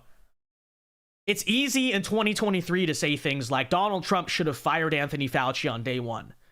It's a lot harder to also say, yes, principally speaking, he should have, but Anthony Fauci on day one had an 80 to 90% approval rating. Firing him, I mean, whatever, but firing him would have not actually...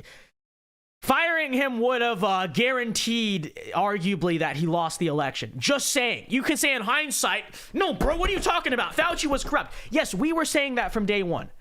We, terminally online conservatives, were saying that from day one. But, you know, the suburban moderates, the very people you say Donald Trump is unelectable, suburban moderates, the very people you so often say he turns off or whatever, you know, they would not have, you know, voted for Trump, especially if he got rid of Fauci. Okay, just saying.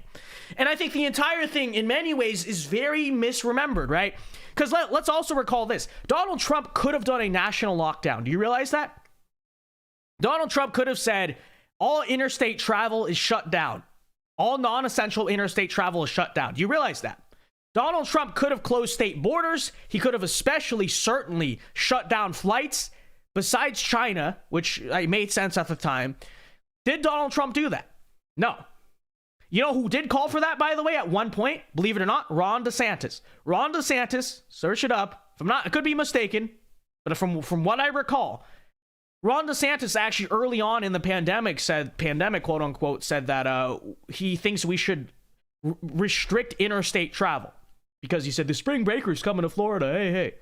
It's like, and I'm not saying Ron DeSantis is bad on COVID, but to pretend that he was this patron saint who never did anything wrong, because you guys are so strong in hindsight, right? You're like, you know, you're backseat driver, Monday morning quarterback, and to pretend that Donald Trump the whole time was just this like shill for Anthony Fauci.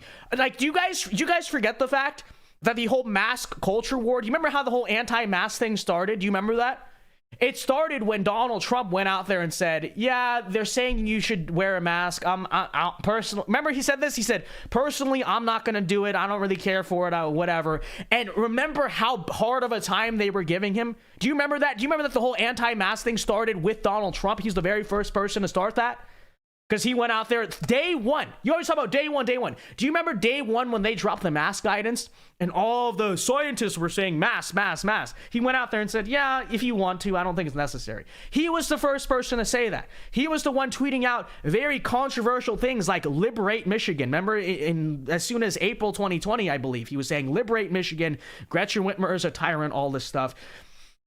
This is not really to genuinely say that Trump is perfect or Ron DeSantis is terrible on the issue, but I think it's just very misremembered. Everyone plays backseat driver quarterback, and because look, 2023, you know, it's very easy to say these things. You have to also remember the climate at the time, okay? Not saying that our leaders should not have foresight, but all things considered, let's be totally real. A President Ron DeSantis 2020 is just delusional to say he would have fired Fauci as well. It wouldn't have happened either way. The guy was too popular. You were going into election year. And for someone who claims that your guy is so electable, right? That's your whole thing. Electable. He's strategic.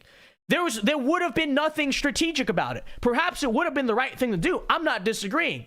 But to pretend, Donald Trump doesn't understand strategy. You say that, you say he's unelectable, you say he doesn't know how to keep people in his base, while you simultaneously say it would have been politically smart for him to fire Anthony Fauci in March 2020. That's just ridiculous. It's not true. It is not true, okay? Again, all of us were anti-Fauci from day one. I'm not defending it. But understand, in the general public, he was not nearly as disgraced as he was now, okay? He was the hero. Same thing with Andrew Cuomo. Remember that? Remember that whole thing? Okay, you know, things kind of changed. Things have changed in the past few years. So, point being, it is incredibly easy to play Monday morning quarterback, and I know everyone's going to go and do it. But And I'm not saying I don't do it to some degree either, because I'm not defending Donald Trump keeping Anthony Fauci. Don't get me wrong. I am just saying you guys, you know, do this so easily, hindsight this, hindsight that in regards to Donald Trump. And it lacks the, what's the opposite of hindsight? I don't know, whatever. It lacks the context, you know? You don't remember what it was actually like. It just is what it is. The people still doing this are dishonest. John A says, I remember, Vince, drop the truth. Yeah, it's like you guys go out there and say now Donald Trump is like the hero of Anthony Fauci and this and that. Like the biggest culture war in the 2020 election was Donald Trump being anti-lockdown and Joe Biden being pro-lockdown. Do we totally forget this? Do we just, and again, I'm not saying Donald Trump is perfect. Do I like that he, you know, did this and that and, you know, a certain operation blank? Yeah, okay, I understand. I'm not disagreeing. I certainly didn't take that certain thing that, you know, but we don't have a perfect, neither of them are perfect candidates on this issue, right? Ron DeSantis, best governor on COVID. Don't get me wrong, I'm not hating on the guy, but if you really want to do this perspective, he's not perfect on it either. You want to say Trump constantly was promoting this thing? You know who else was promoting that thing very constantly? Ron DeSantis. You know who was bragging that he was one of the first people to get it in his state and how it was so easily accessible in his state and how all the senior citizens and they did the stuff at Publix and all that. You know who else is doing that? Ron DeSantis. Okay? So if you're going to call one person a blank salesman, and don't get me wrong, I absolutely think Ron DeSantis navigated that issue politically better than Trump. But if you want to look at the hardcore political stances of both people, it's virtually the same. I'm not saying Ron DeSantis was bad about it. I know some people, as a gotcha, they say Ron DeSantis was terrible. No, obviously Florida was the best state overall during the thing, okay? Maybe not in the beginning, but really from the whole time after like summer 2020 and beyond, yeah, it was the best state. I don't disagree. But to pretend like his track record on that is so clean and perfect when Donald Trump is just Mr. Anthony Fauci, it's just not accurate. It's not accurate. It's Monday morning quarterback behavior, and it lacks perspective. It lacks perspective. You guys don't ever think back to what it was like at the time. Just saying. Just saying. Also, Donald Trump is the same guy who constantly disagreed with Fauci. Do you remember this? Fauci was constantly like, oh, I don't want to. You know, you could tell there was a rift.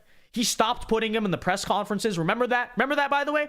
Fauci was in the early press conferences, and then they stopped letting him do it, and then he just did the CNN hits on his own. Do you remember like, do we just forget this, folks? Is it totally forgotten? I don't know. It's just whatever. I mean, it's up to you. I mean, however you see it, you see it. I don't really view one as that different from the other. Okay, it's just, you know, whatever, right? But let's see. DeSantis only had to manage Florida, but you can extrapolate he would have handled it very similarly nationally. Yeah, but that's the thing. Like, what did you expect Donald Trump to do? Yeah, I mean, hypothetically, if he wants to create a constitutional crisis right before an election year, very smart, electable, by the way, electability strategy.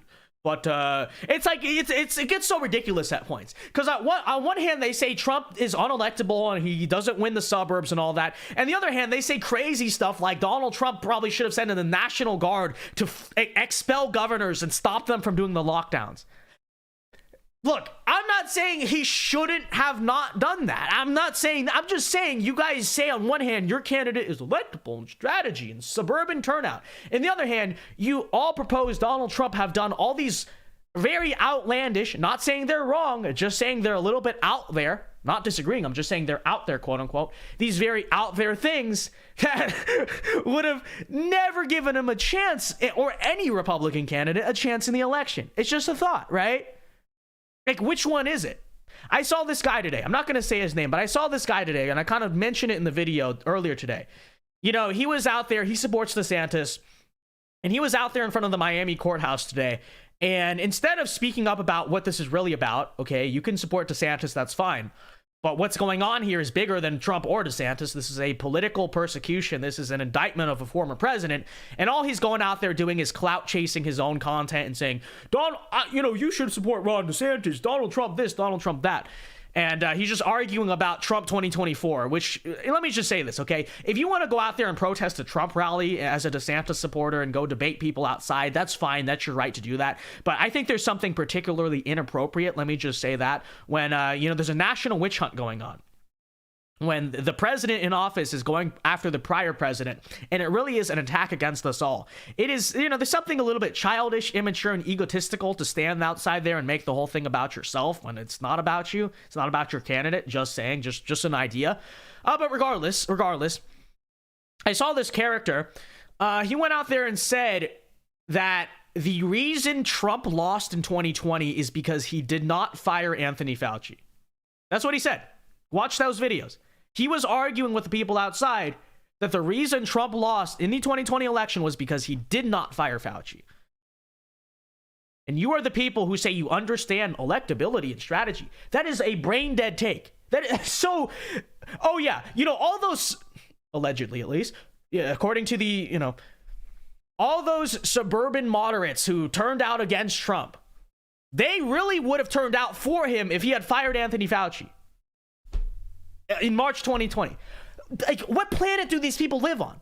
Again, I am not saying I think he should have kept Fauci. Okay, the right thing to do would have been to fire Fauci. Don't misconstrue my words, because that's what they're going to say. Vince, you're defending Anthony Fauci? No.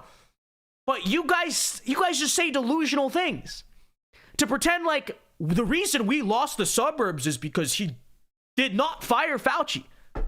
What planet do these people... I have no idea.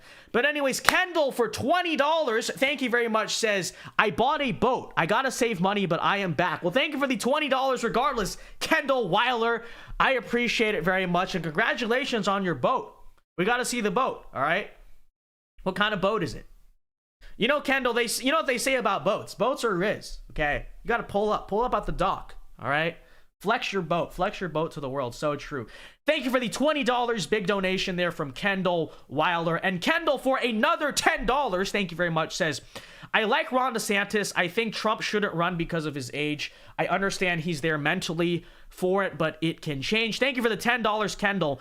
I mean, I don't think age matters. I think mental acumen matters, And on that front, I think Donald Trump will be just fine. People always say, we shouldn't have old people running the country. And honestly, maybe this is a hot take. I actually disagree with that. I not saying it's wrong for younger people to do it, but in a proper meritocracy, you would expect the oldest people to ascend to the presidency because they work up the country their whole life and become the president.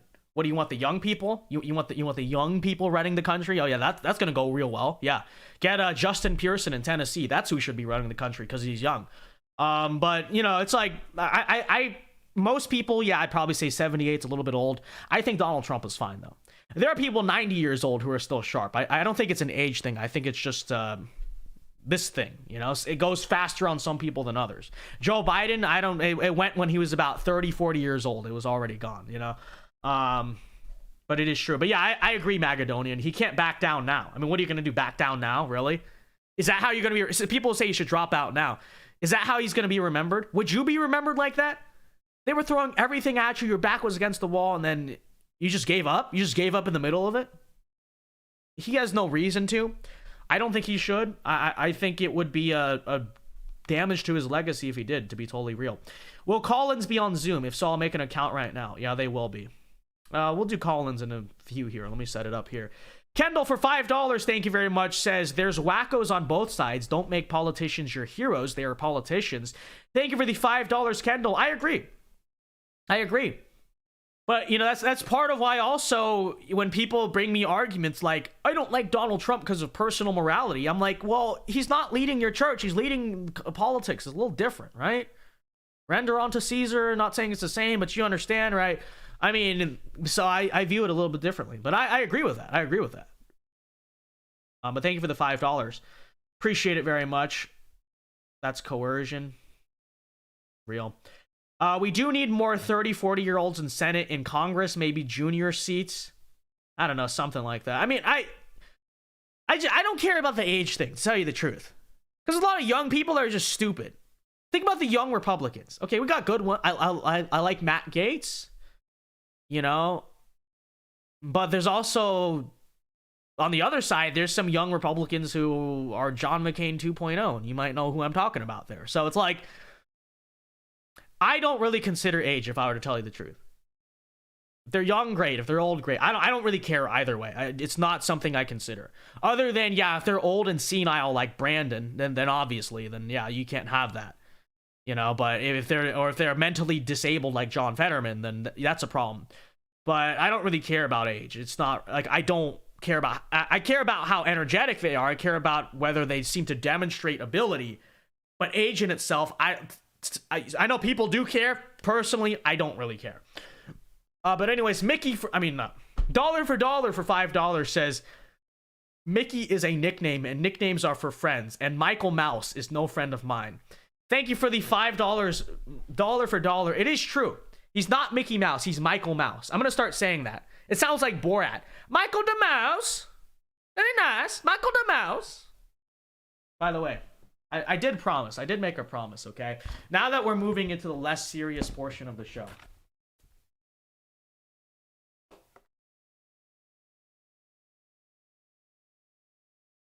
It looks stupid with the headphones. Hold on. The headphones are the problem here, chat. Wait. Let's see.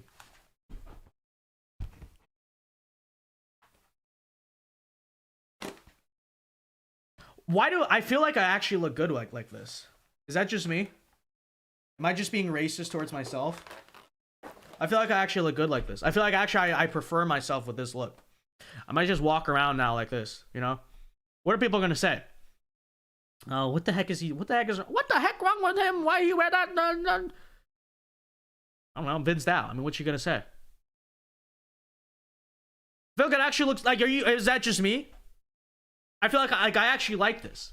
I actually like this. Okay? I should have never even left the homeland. I really shouldn't. We could have stuck around. I could have like balled in this. And you know, my family were aristocrats back in the day, so where we're from. You know, that's kind of why we left. So, you know, I could have Gucci. I have Gucci farmer hat. Imagine that. I have a Gucci hat. Oh. So I could flex. I could flex on the freaking non-party members over there by, oh, look at me, I have Gucci. Have you seen that one video? Gucci gang, Gucci on my wrist. Shout out to Lil Pump. Let's get it. Have you seen that one video of the Vietnamese lady? That's me. That's literally me. Yeah, that's literally me. But this is what we're doing. Okay. The sun is a deadly lazy. The sun deadly lazy need protection.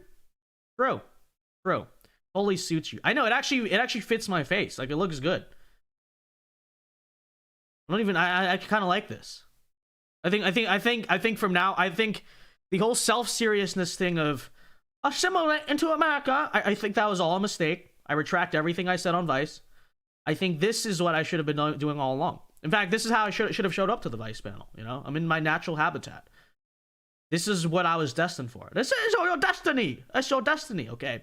It was charted out on the freaking Asian Zodiac thing, you know? When I was born, yeah, I'm the GOAT. That's what I'm the year of the GOAT. But you know that this was already planned for me. I was just supposed to wear this hat. I was supposed to be a master of, you know, Shaolin and Kung Fu and Aikido and Ninjutsu and all of them, Muay Thai, all of them. And, you know, this was robbed from me.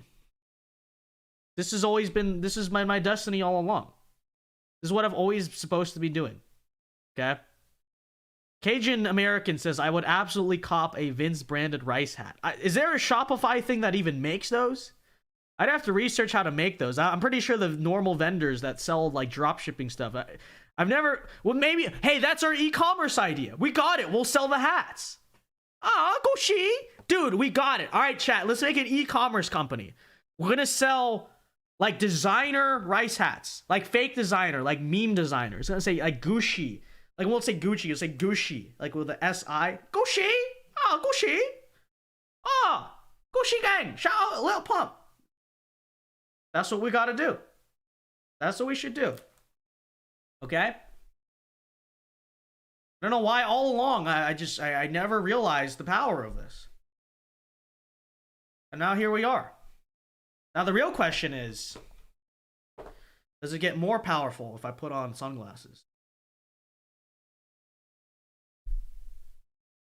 Does that look better or worse? Or I put on the Mafia sunglasses. Now I'm truly in my mixed race state of existence. You know? I don't know. I feel like the hat, it looks better with these ones. See, I'm like Italian mafia and rice farmer at the same time. It's literally my genetics. This is literally my 23andMe in one photo. Okay. So this is true. I want a Science Denier rice hat. It'll say Science Denier. Deny. Yeah, real. Chinese spy IRL. Chat, we all know I'm a Russian spy, okay? The being Asian is meant to throw you off. So that's what you all think. You must be work for CCP. All wrong. All along. All wrong. I really all wrong. All along, it was truly Privet Menya Zavot Vinstao, okay? All along. So it's true. It's true. Best birthday month gift ever. Real. So guys, can we get a like on the stream and a super chat for the rice farmer hat? Okay. It's true. See, my face is like slightly disfigured or something. I don't know why is it like I have a slanted face, okay? They're like, "Oh, let's slant your eyes." No, they just slanted my face. What is going on here? Look at this. Like one eyebrow is above the other. I'm just a rock. I think I'm just Dwayne Johnson. Helen Savannah says, can you do live streams talking about the press briefings because those are so out of hand? You mean the White House press briefings? I mean, the problem is they're all in the morning and I have class around that time. So I have class. Oh, I mean, what will I dishonor family if I skip class to do live stream? Okay, so I mean, I don't know. Transformer rice hat, so true. Also, the thing about that idea, Helen, is I don't really know politics enough. And I don't mean that in terms of like I don't know politics. I mean that in the sense of those press briefings are always specifically policy based, and that's not really my realm of focus. Like I talk about major stuff, but my realm of focus really more so is culture, like the culture war. You know, like that's most of my content. It's what they do to kid, you know. So I don't know if I could sit there and debunk Karine Jean-Pierre for that long, you know. Maybe reaction videos. I mean, that could work. Rowley Gonzalez says, Anna from TYT is waking up to what's going on in Ukraine.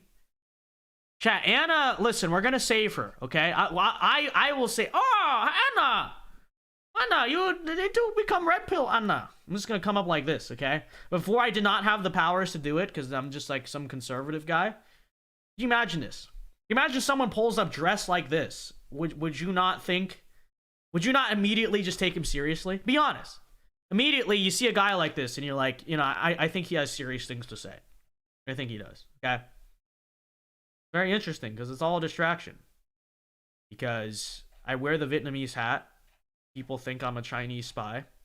And really, like I said all along, Privet Menya Zavot Vinstao, okay? True. It's all a diversion. And my true employer is, of course, not the Russian government. Okay?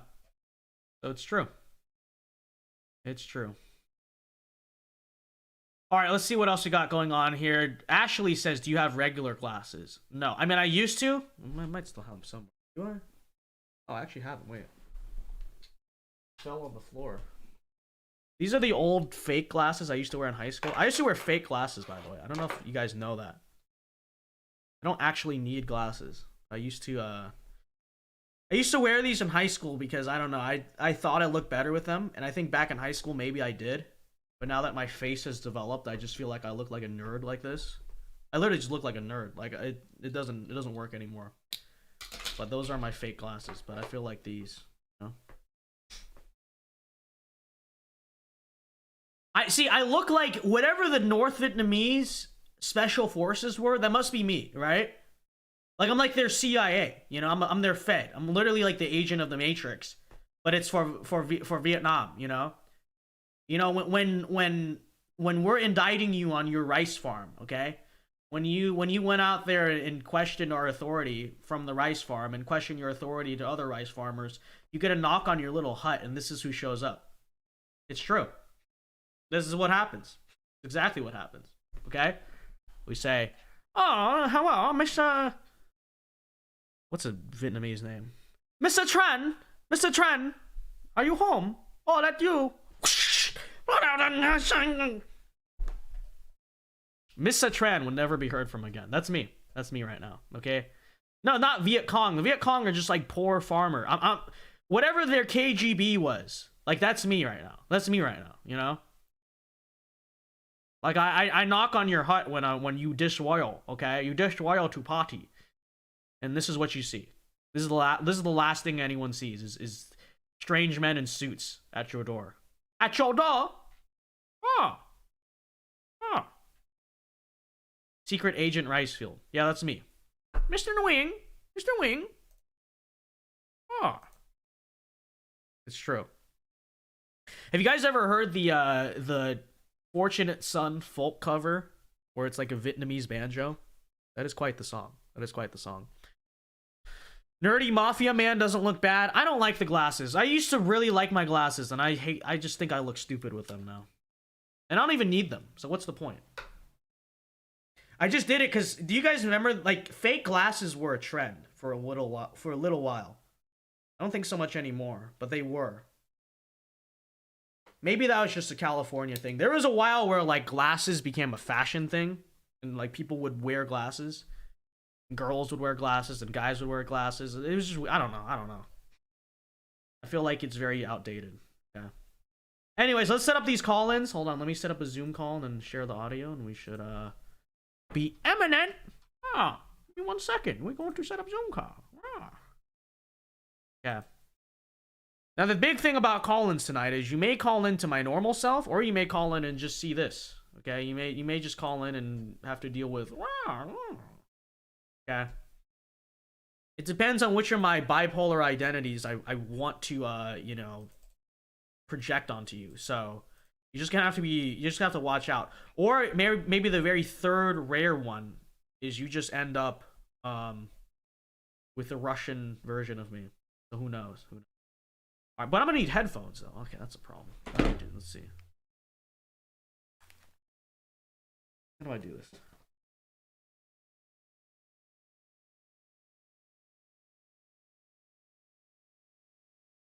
Okay, this is the problem.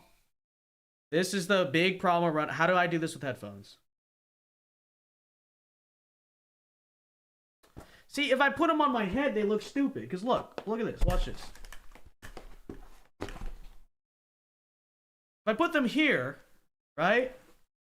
What do you mean? Just do that. No, you can't, because now it's like, what's going on here? It looks stupid. They don't fit. This is a problem. This is an unironic problem. Actually, now it just looks stupid. It's like, look, you have it on top of your head. I'm not even wearing it. This is an issue, okay? Compress the headphones. Oh yeah, let me just do that. Let me just Mr. Producer that into existence. All right, let's see. Maybe like.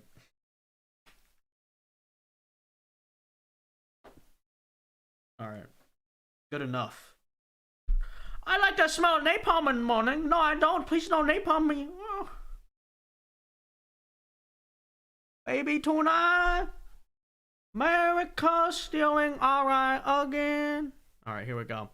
Okay, let's see. Call-ins are starting. Wait, I gotta share the audio. Wait, give me a second. Give me a second, callers. Gotta add the audio in here.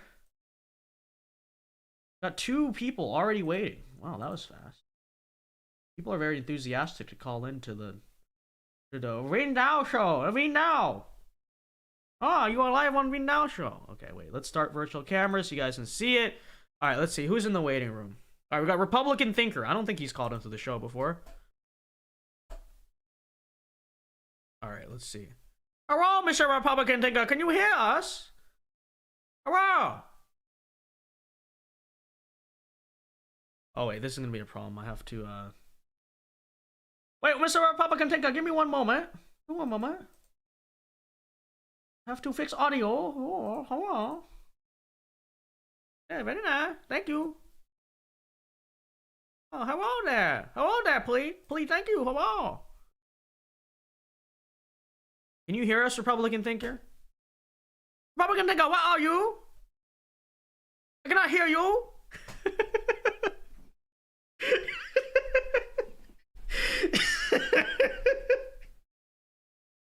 Dude, look, cancel me all you want, the liberals. But, you know, I think insensitive humor needs to be mainstreamed again, okay?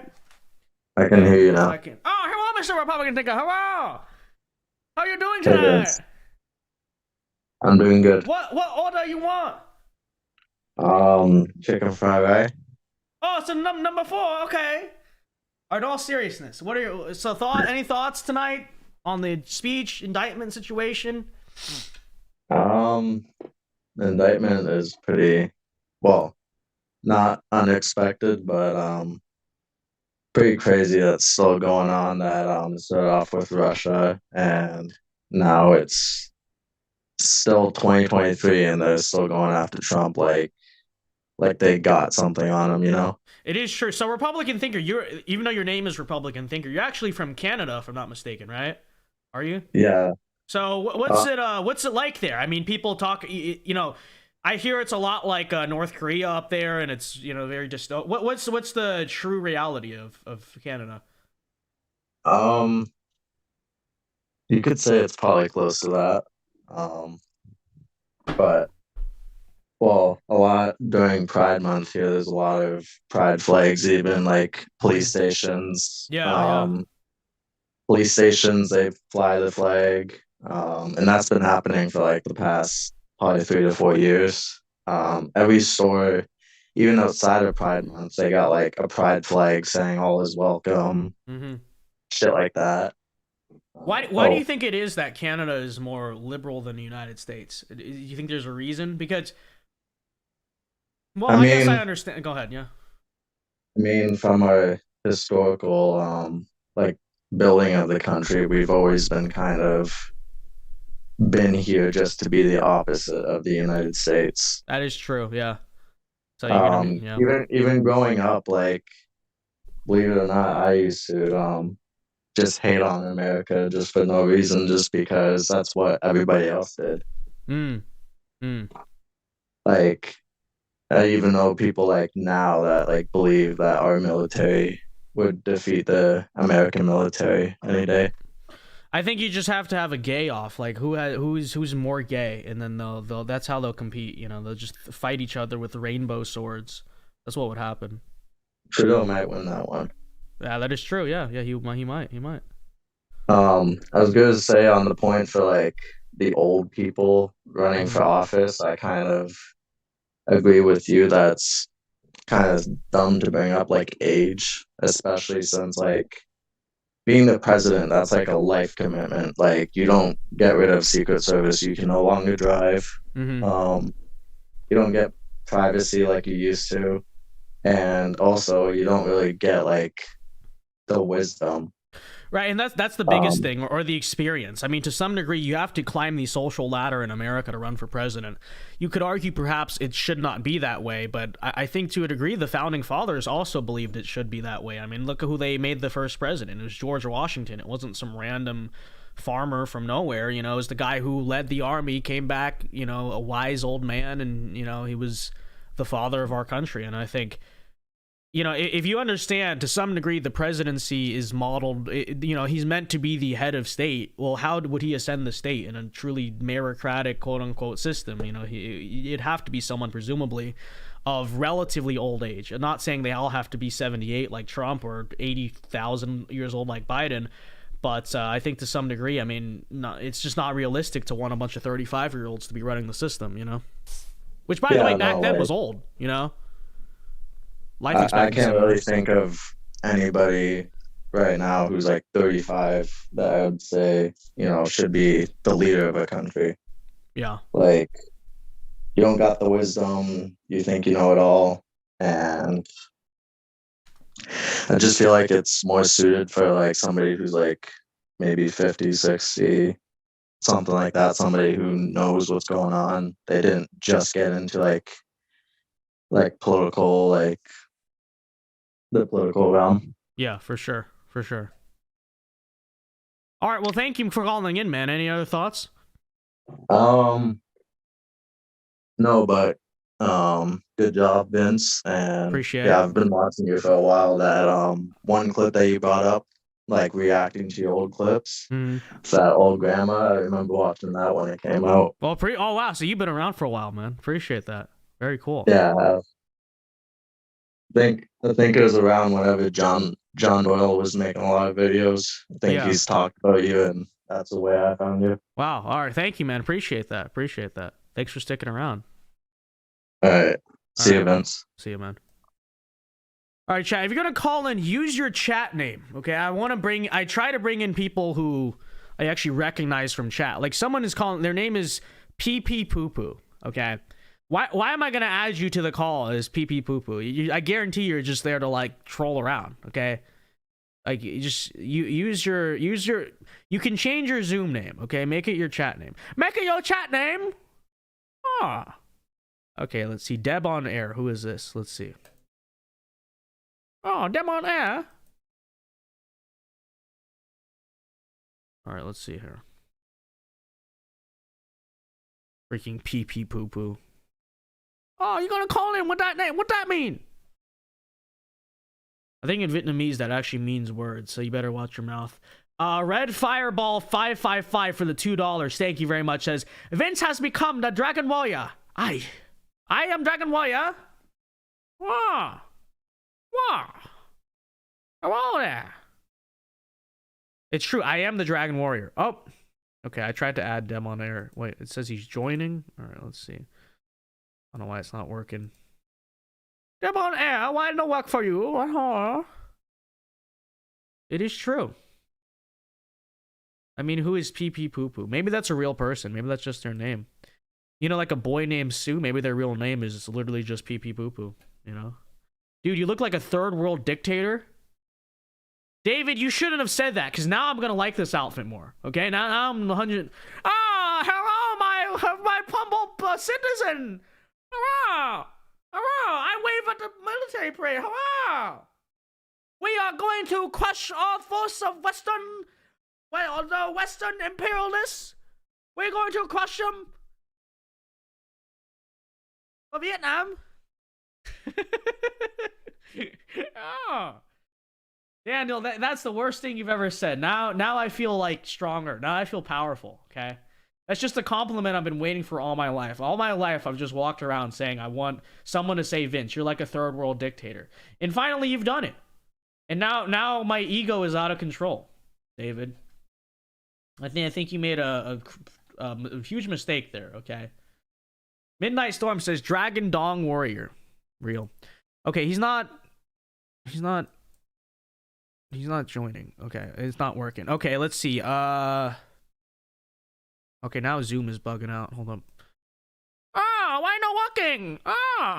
Zoom, stop. Okay, what the heck?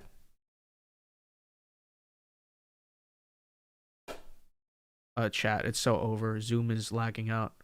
Zoom, can you stop it, please?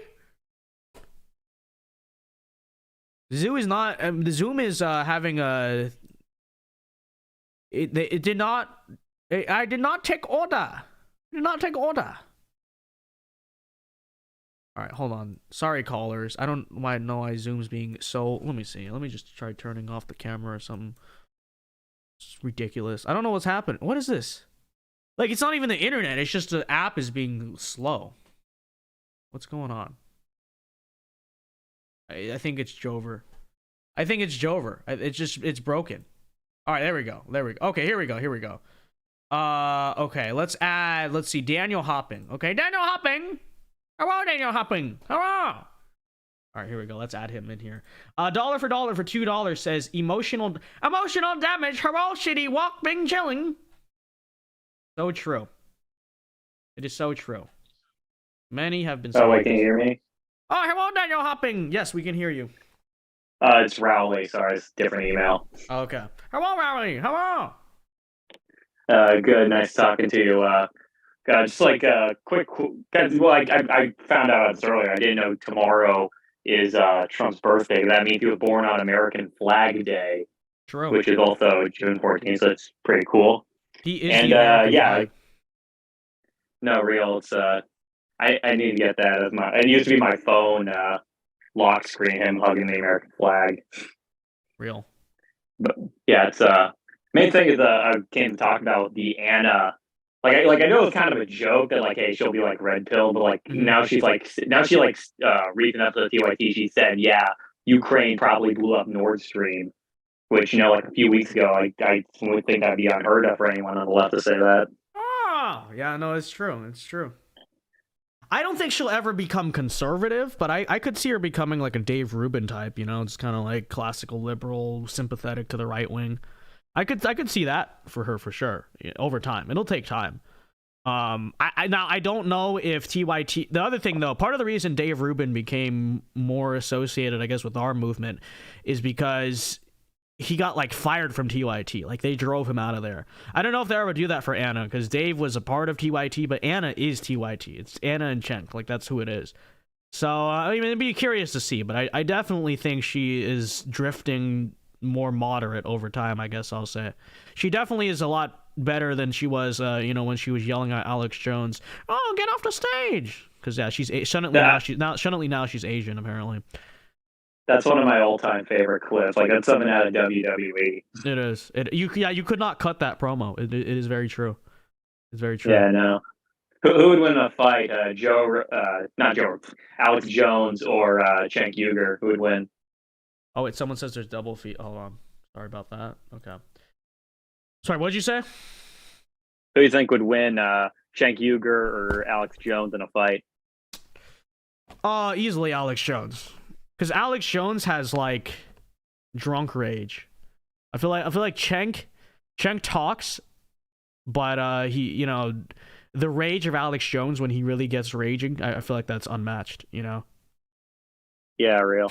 Yeah. Another question is, who do you think would be the best VP for Trump? See, my inclination is DeSantis. I don't think it's possible now because they both filed out of Florida, right? So I don't even think that can happen. But I think that's probably the only way you could appease some of the people who would feel so divided by it. Then again, you could argue in 2016 that was the logic with Ted Cruz, and he ended up being fine without it. So I guess if we're not going to say DeSantis, then I guess maybe like a Kim Reynolds. I mean, I don't know.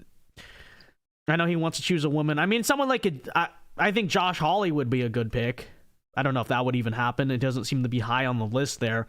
But I think Kim Reynolds, if you want the Midwestern appeal plus the suburban appeal, if you want to double down on Midwestern rural turnout and just rural in general, I think Hawley's a good pick. I think Hawley's just good optics. He's sharp. He's cool. Not really anyone else that comes to mind right now. Maybe a Mike Garcia. That's a little left field, but I don't know. I think Josh Hawley's too good of a senator to be wasting on VP. It's John Adams. He said that like being VP was the most meaningless job in his career. It is, but it also launched him to the presidency, which is the thought also fair. With Hawley, because Hawley is future presidential material. There's not few Republicans right now where I'm like, but I think he has the look, he has the charisma, he could definitely do that, I was really hoping for Blake Masters to be the sort of Trump heir apparent, but that didn't pan out, sadly. Right. Which it could still happen, but yeah, it's going to take, we'll see. Maybe Congress or something. You should pick Mickey Mouse. That will be the true unity ticket, Trump and Mickey Mouse. I really like Vivek. I think he's pretty smart. Yeah. Problem is, I think he's running for press secretary. That's probably what it's going to be. Yeah. Yeah. I mean, the only problem is, and I'm not like trying to knock him, but like gun to your head, spell Ramaswamy. Like a Trump Ramaswamy or yard sign is gonna rock as well. Yeah. Like I'm not knocking him. Like if people might say, "Oh, that's kind of racist," but like it's not. Well, there's a reason why Nikki Haley changed her name. I'm just saying, right? There's something to be said about it. If you can't pronounce a person's name, it's It's true. She also took her husband's name, which is true. Yeah, I don't know. Another thing. Okay, go ahead. You brought up Josh Hawley having a Midwest support. Here's the question: do you consider Missouri to be a Midwest state? I don't. It's more so that he's like a populist. He's big on the trade issues and stuff like that. Yeah, so I'm big into geography. So I would say Missouri is like a. It's an extension of the Appalachian South, kind of. It's this sort of mixed South. It's not deep, flat forest South. It's more like hilly, Yeah, I got into a couple debates with teachers about is Missouri a Midwest state or a Southern state. I think it's an Appalachian. I don't even know if it's part of the Appalachian mountain range, but I just see it as Appalachian. Like it just has that feel. Yeah, it does kind of have that. It's like southern, but it's not deep southern. Yeah. Yeah, kind of like with Kentucky. Right. Same thing. It's yeah. So, here's another question. Like, so the whole trying to crap. I'm just having a total brain fart right now. No problem. The whole the Daily Wire situation where Michael Knowles, Candace Owens, and Matt Walsh have either been demonetized or banned for a week. Mm-hmm. Like, what made you think bring it out all now? Because it all happened relatively in the same several week span. Yeah, I think it's because all this transgender stuff we're starting to win the debate. It's very effective. It's becoming a big thing. You're seeing policies passed. You're seeing it really reach a fever pitch approach. And yeah, I don't know whether it was just YouTube or someone bigger. Definitely a decision was made. We need to crack down on this stuff, right? We need to censor this. And then you probably also look at, well, in many ways, you could argue the Daily Wire was the catalyst in crashing Bud Light, because they were the ones who were really A-logging Dylan Mulvaney constantly. That's kind of always been their thing. And then, the Bud Light thing, I don't know if you would say Daily Wire started it. I just associate it with them, and I'm sure YouTube does too. The whole Dylan Mulvaney, Bud Light stuff. And What is a Woman, obviously. So I think it's really just they knew we were being effective and we're starting to win the debate, and that's why they are now cracking down. Yeah, it's because Matt Walsh has been talking about Dylan Mulvaney for a while, even before Bud Light. Right. They're the ones who found him, I think. Yeah. Because I didn't know who he was. He wasn't really found. He was doing interviews with Biden and stuff, which is just so embarrassing. Right. All right, Rowley. Well, thanks for calling in, man. I'm gonna get to the other callers here, but appreciate it. Good to talk to you as usual. No worries, man. Take care. For sure. You too. All right, let's see. All right, we're gonna bring Helen Savannah in, and then Brian E. Okay. But we do have Mickey Mouse. Should we bring Mickey Mouse in first? I don't know. My mom told me to ladies first. Okay, so let's see. Oh, hello, Helen. See, this is perfect. See, you're like, why is she bringing in Helen first? Because now I can say, Helen. Hello, Helen. Hello. I look so ridiculous. This is the greatest call-in show. I look like a shock jock. That's what I am, right? I'm a radio shock jock. We're doing call-ins. I'm like, hello. I'm making offensive humor. And, I look ridiculous. I'm literally a shock jock, okay? This is the devolution of my career.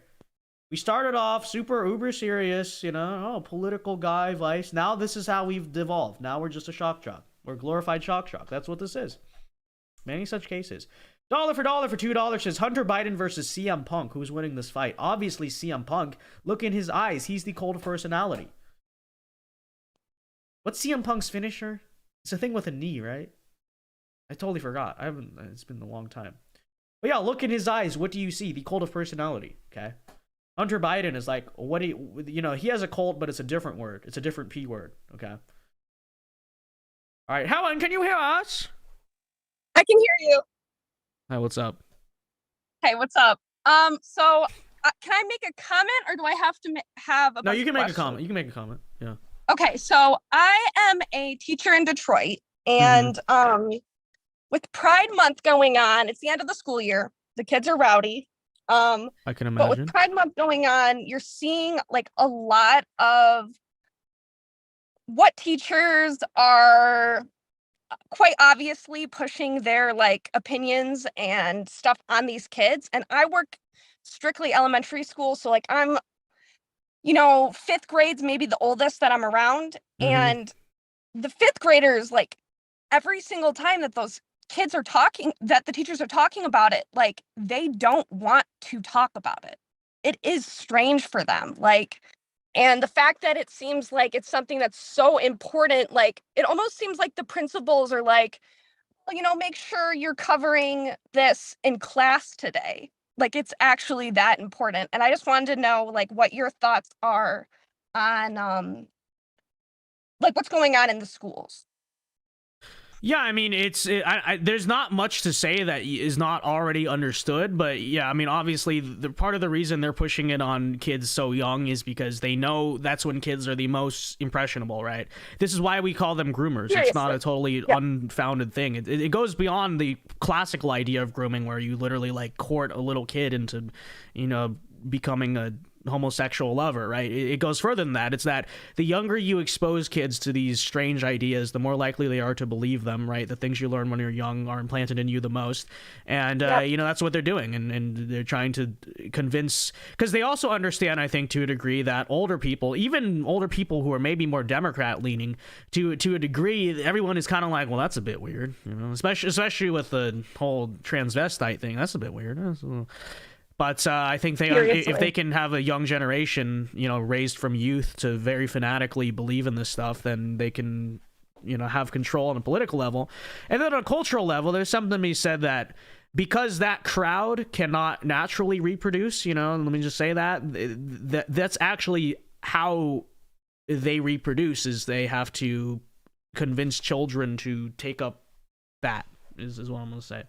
Kidding, of course, satire. So on another YouTube. thing is like, so I'm a substitute, so I go like school to school, and there's different communities here in Detroit. So like we have like a huge Hispanic community here, and those schools that I go to, like they're religious. Like they definitely have values. Like they still stand up and do Pledge of Allegiance. Like those kids are not lost for sure. Like they are definitely very centered, they're well behaved, they're great. But some of the other schools that I've been to, like the kids don't even stand for the pledge. I have seen kids that are like transitioning, and like I'm kind and supportive because I'm their teacher, but at the same time it's just like I know that they're just a kid. And like I don't even think that they realize what they're doing. No, of course like when not. I was a kid, like I was a tomboy for sure for like a long time, because like you're a kid, you don't get into like super girly stuff until you're like hitting puberty. So like it didn't make any sense to me, and I immediately thought the parents. Like I'll be honest, it seems so strange to me. I'm like, how come this is like the only kid in the school that's like, I don't know. It was very strange to see. And like I was still like, they were a good kid, like definitely, but they seemed very confused, and it was kind of hard to see, because I don't really think they know. The source of the delusion is the fact that they have spread this lie for the past few years that quote unquote people are born that way, which they're not. That's not true. There's no there's something to be said about prenatal hormone exposure. Certain men are more effeminate, certain women are more masculine, but there's no such thing as being born quote unquote transgender. And you're absolutely right. Kids go through phases, right? But because they have convinced themselves, or at least that's what they tell themselves. I mean, I think in reality they're just evil people. But it's become popular is the thing. It's like the thing, right? Well, you know what I mean? Like on the TikTok and all that, like. Right, those kids see all those videos. And because it is something that is malleable, because it is a nurture thing, because it's a product of environment in many ways, absolutely, if you push the stuff in the culture, you can convince kids to join it, right? You know what I mean? Right. Because especially kids go through phases. They go through phases, and generally it's phases of stuff that's popular, whatever people like at the time, and they have their it's a music phase. They like a certain type of TV show, clothes, whatever it is, and then this Right. cross-dressing thing is no different.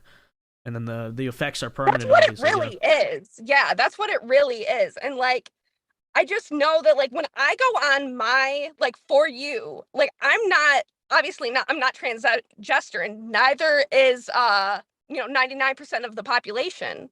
So like, why is it constantly on there? Like that doesn't make sense to me either. Like that is obviously being forced by like some type of algorithm because yeah, most it's part of the people are psyop. not It's part of the psyop. transgender. Why are they the most popular creators?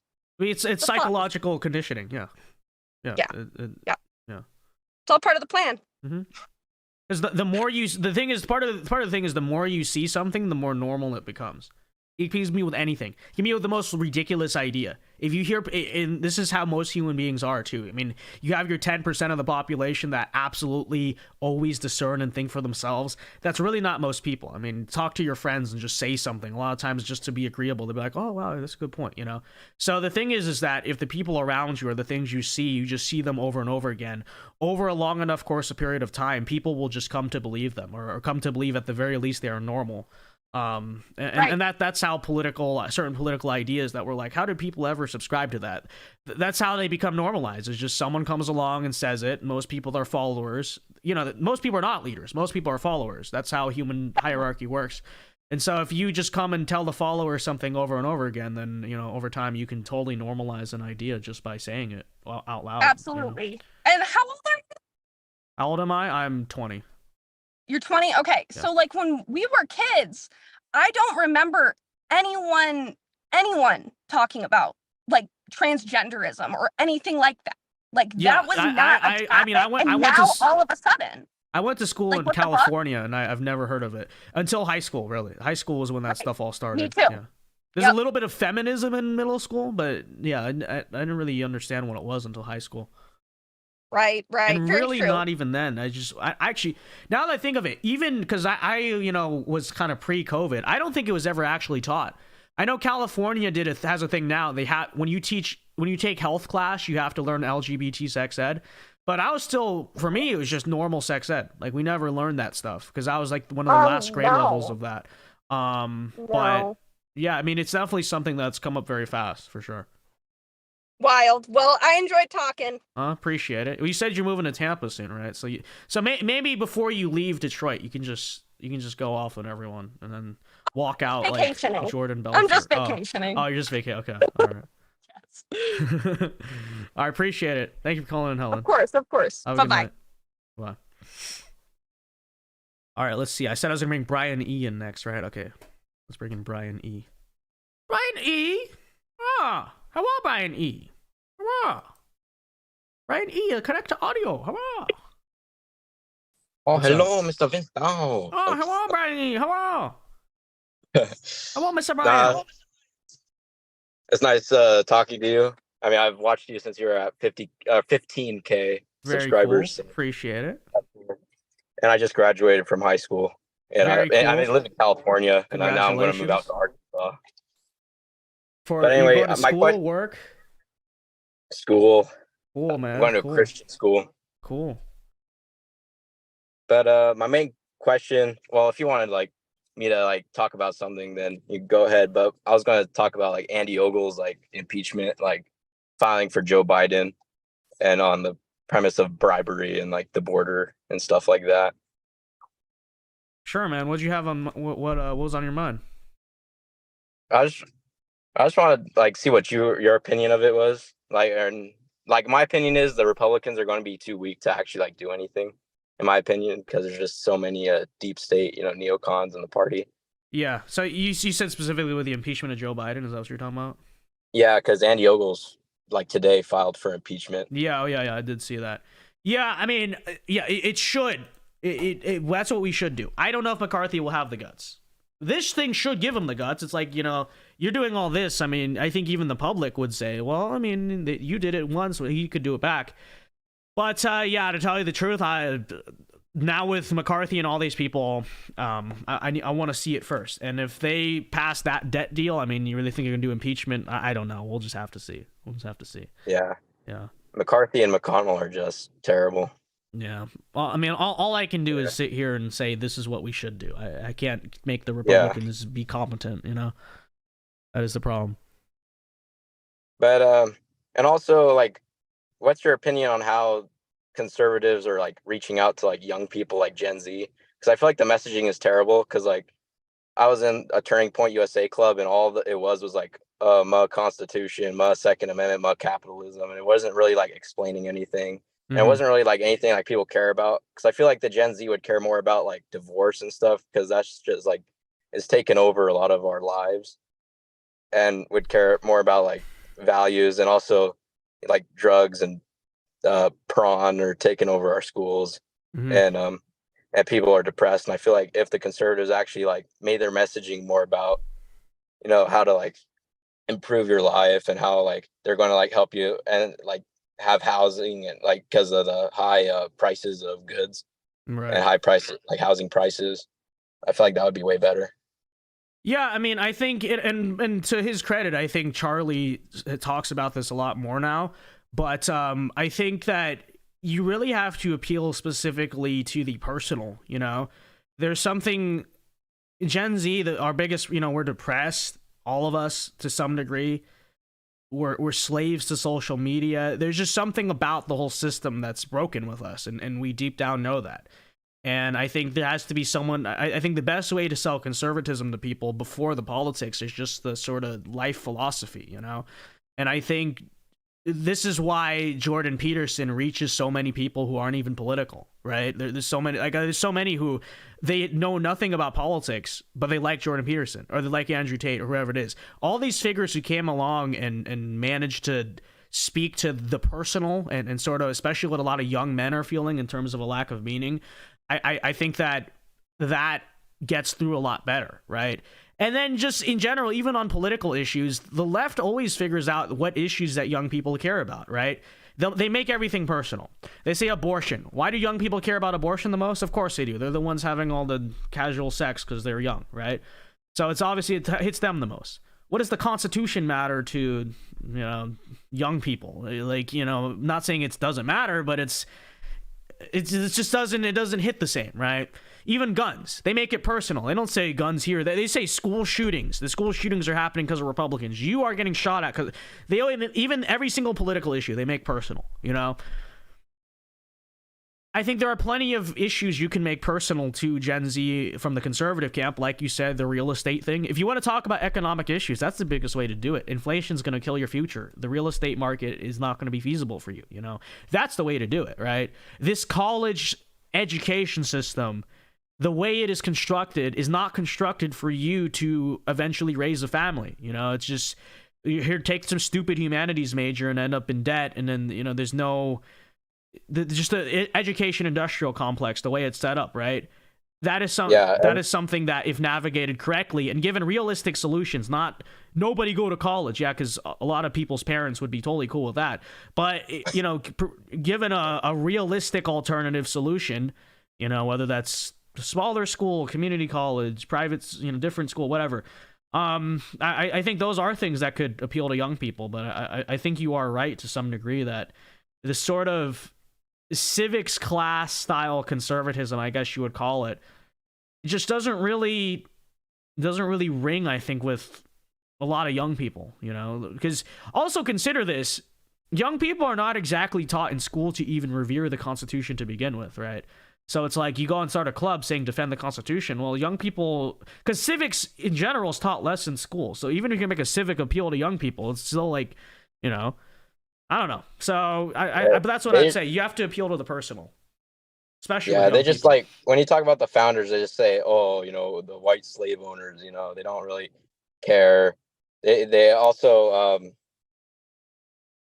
well, yeah, they just don't care. They're like, not only are they like ignorant like history or whatever, but also they just like, I just don't know how to explain it. But then on the college thing, you have the education system, which totally pushed everyone to go to college because, like, oh, you want an office job, you want to get money, right? Oh, go to college. Yeah. But now I have so many people in debt. And, like, if you watch shows like Dirty Jobs with Mike Rowe, who's a conservative, by the way, I bet he, like, highlights, like, jobs that, like, you know, may not be, like, what someone would, like, ideally want. but they make good amounts of money. And also like trades, like welding, for example, you can get up to 200K a year. Right. Yeah, and I don't think college is bad with the particular purpose, but there's so many people who just kind of go, and it's just it's all kind of silly.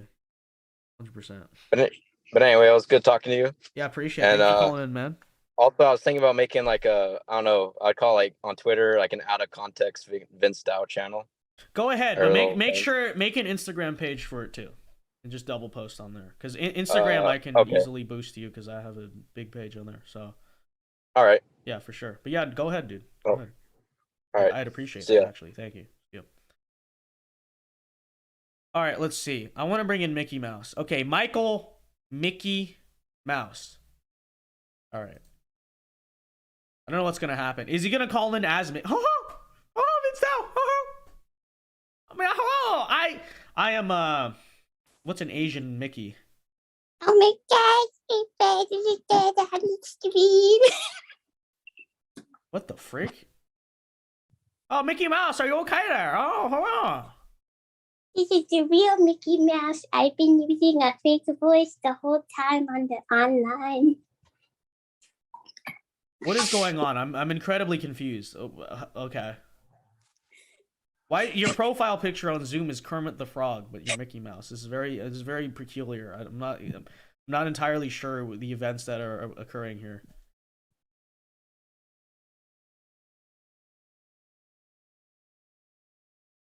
But Mickey Mouse, what are your thoughts on the Donald Trump arraignment?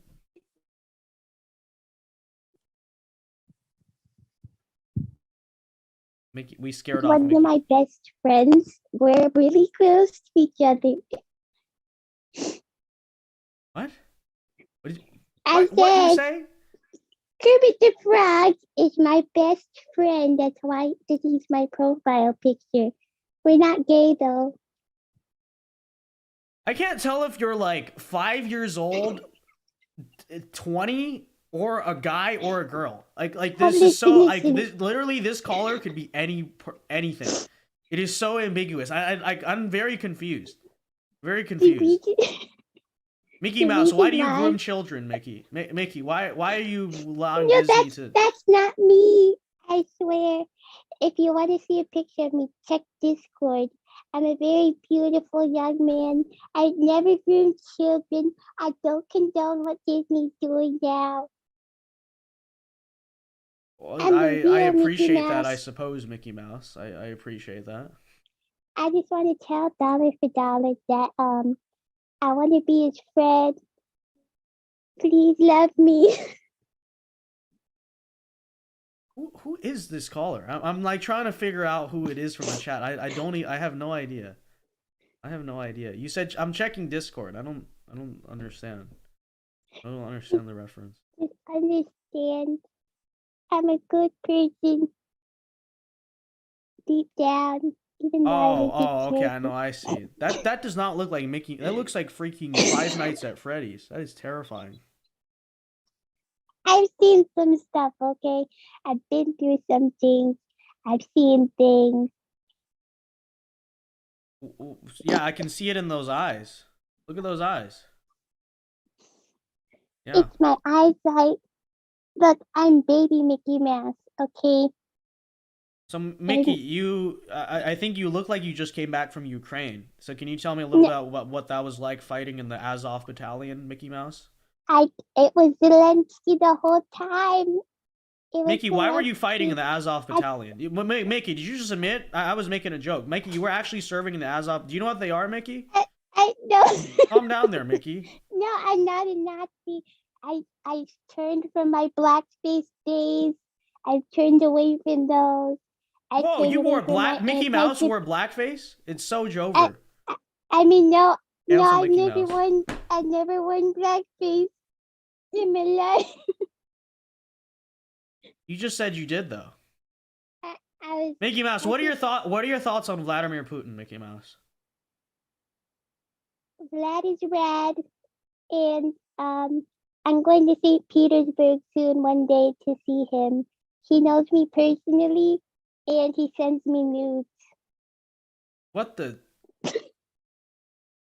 That's very scandalous, Mickey Mouse. I believe he's a married man with children. I think you need to I think he you just need to doesn't calm down. moralize all the other world leaders. So, Trust are you me, I like know the? things. I'm stunned. I'm quite baffled. It's an expose. Okay, Mickey Mouse. glad- Then let me ask you glad this. Let me please ask. don't Okay, come for okay. me. Let me ask you this then. So, there's another world leader that very often gets compared to Winnie the Pooh. Do you know the reference there? What are your thoughts on him? What are your thoughts on him? Oh, he actually is Winnie the Pooh. As a stuffed animal, and I mean, as a Mickey Mouse doll, and I've been in existence since 1928. So I know Winnie the Pooh personally, and that's him. What do you think of his policies in China? What are your thoughts on those? I think that his policies that he should wear his normal red shirt more often, and stop wearing his suits. It's all a facade, and he's a commie. And you know how Walt Disney feels about the commies. We don't like them. So I think his policies are garbage. I never liked Winnie the Pooh anyway. He's always fat and he eats too much sugar. Very interesting. What Mickey Mouse? What are your last question here? What are your thoughts on Vietnamese people? I think the Japanese are better. See, I knew I was suspicious of this caller the whole time. How dare you, Mickey? How dare you? Wrong answer. That's the wrong answer, Mickey. That's the wrong answer. I mean, I love the Vietnamese, Mickey Mouse. Andrew M says, Mickey Mouse, are you a Fed? Probably. I'm not a Fed. No, I swear I'm on your side. Listen. I wouldn't come on here. It's past my bedtime. You're seducing 70-year-old Vladimir Putin. I mean, I don't think that's on our side. No, he's trying to seduce me. He sends even me worse. the nudes. You're entertaining it. You're entertaining it. I think that's highly inappropriate, and that's also bestiality. I don't think that's.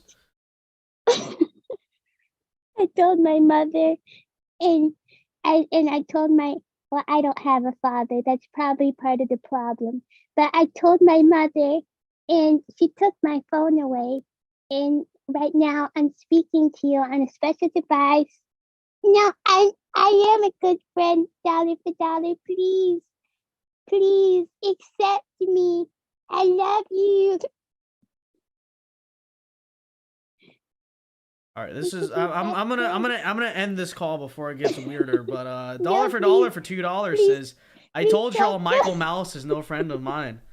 Well, I see your point now, dollar for dollar. I see your point. I was brought in. I thought we were gonna talk to the real Mickey Mouse. I think we're just talking to a federal agent. I am the real Mickey Mouse. Look at me.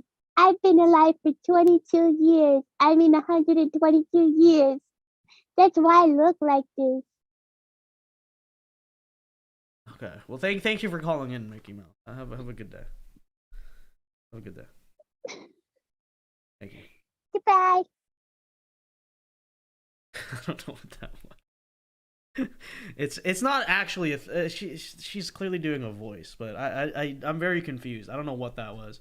Was that racist? You guys heard it though, right? Mickey Mouse admitted to serving in the Azov Battalion. Like did you hear that? You guys got to give me credit for that journalism. I was like, you gotta give me credit there. This is way weirder than when Stacey Abrams called. Well, I don't know if I'd say that, but yeah, it's close. It's certainly close. Mickey Mouse is a Chris Christie supporter. No, clearly he's a supporter of the Azov Battalion, according to that call. He served in the Azov Battalion. You heard it, right? I literally said that. So, dollar for dollar says, I am so vindicated. Dollar for dollar, what happened there? What's going on? How did you know? I just was like, oh, Mickey Mouse. This sounds like a funny call. I don't know what that is. Jiffler says, terrible waste of my time. Well, it's a call. What do you want me to do? It's a call-in stream. And literally anyone can call in, okay? The person's name was Michael Mickey Jonathan Mouse. I was like, that sounds funny. Let me add it. And then I don't know what that was. I don't know what that was. FBI agent loving his job. Probably. Little does he know. Okay. Little does he know. Privat меня зовут DOJ, я шпион российского правительства. Okay? It's true. I butchered that pronunciation. You know what I'm trying to say, though. Okay? So little does he know. He's the one getting psyoped. Okay? Because Privat меня зовут DOJ. Okay?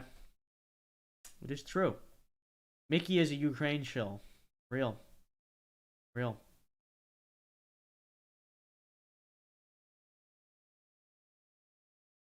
Jiffler says, Vince, 30 seconds of it leads nowhere. Cut them. Well, that's a little bit unfair. I mean, how long was that call? Like 2 minutes? And secondly, yeah, the first 30 seconds, I mean, you were not like, what is happening here, you know? You were not just... I couldn't move. I was paralyzed because it was so strange. I literally could not click end the call, you know? So, I don't know what that was. Vince, repost the call-in link. Scroll up, fool. Okay, fine. All right, let's see what we got here. Let's add J animation, I guess. All right.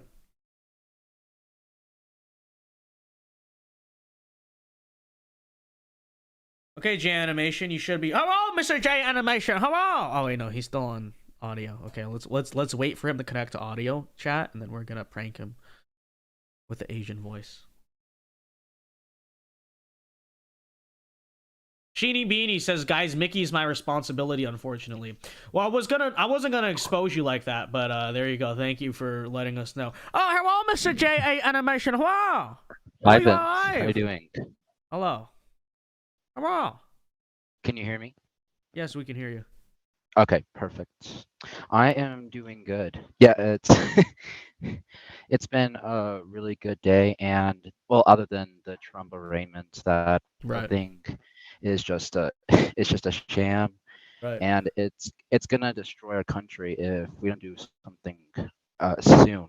Yep. I really believe that the church has a big part to play in our country being saved, because I agree. God, because if you look in the Bible, God, he did use a majority. Sometimes he just used a minority. And the church is a big block, but there is a minority in the church that definitely wants to stand for righteousness. Yeah. And so I really think that God's starting to raise up people like you. I really believe he's starting to raise up you to be a voice in society of what's right and what's wrong. And I think Andrew Tate is someone who could also get to that place, but I think he's still got a lot of refinement to do. And I really do believe he can come back to a belief in Jesus. Yeah. And I do agree with him that Christians in the West, a lot of them are snowflakes. I agree. It's just true. I mean, we've lived in this nation where we've been prosperous. I mean, we haven't been perfect, but we've been prosperous. We've been safe and secure. Mm-hmm. But those days are over. People are going to have to not depend on their own success, on their own wealth, or what they make. They have to depend on God, because God is the one who gives us the ability to attain wealth. We have to be the ones in control of the money here in any nation, actually, because like you said, we're going to be slaves to these people if we aren't the ones at the top as well. We have to be an opposing force to them. I agree. Yeah. I mean, we had this discussion the other night, but yeah, I think that as Christians, conservatives, you know, the biggest problem in this country is that we're broke. That's really what it is. Money is power, especially in the United States. It's always been more true in this country than maybe other countries, because, you know, we're not... Back in the day, it was a little bit, it was, but also you sort of nobility, a heritage thing. America's always kind of been the land of capitalism to a degree, you know, for all of its criticisms. It's always been kind of like that. And so, yeah, it is true. Cash is king. It's king in politics. It's king institutionally.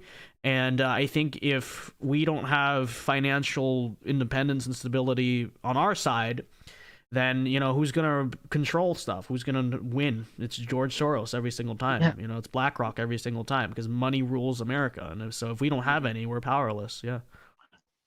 The reason that Michael Lindell is able to do so much, I'll use him as an example, is because he has money, and it's because he's allowed God to bless him and for him to be a vessel to take certain battles Right. to the establishment that a person with like a several $1,000s a month what's the word, like a check or something, a bank account can't.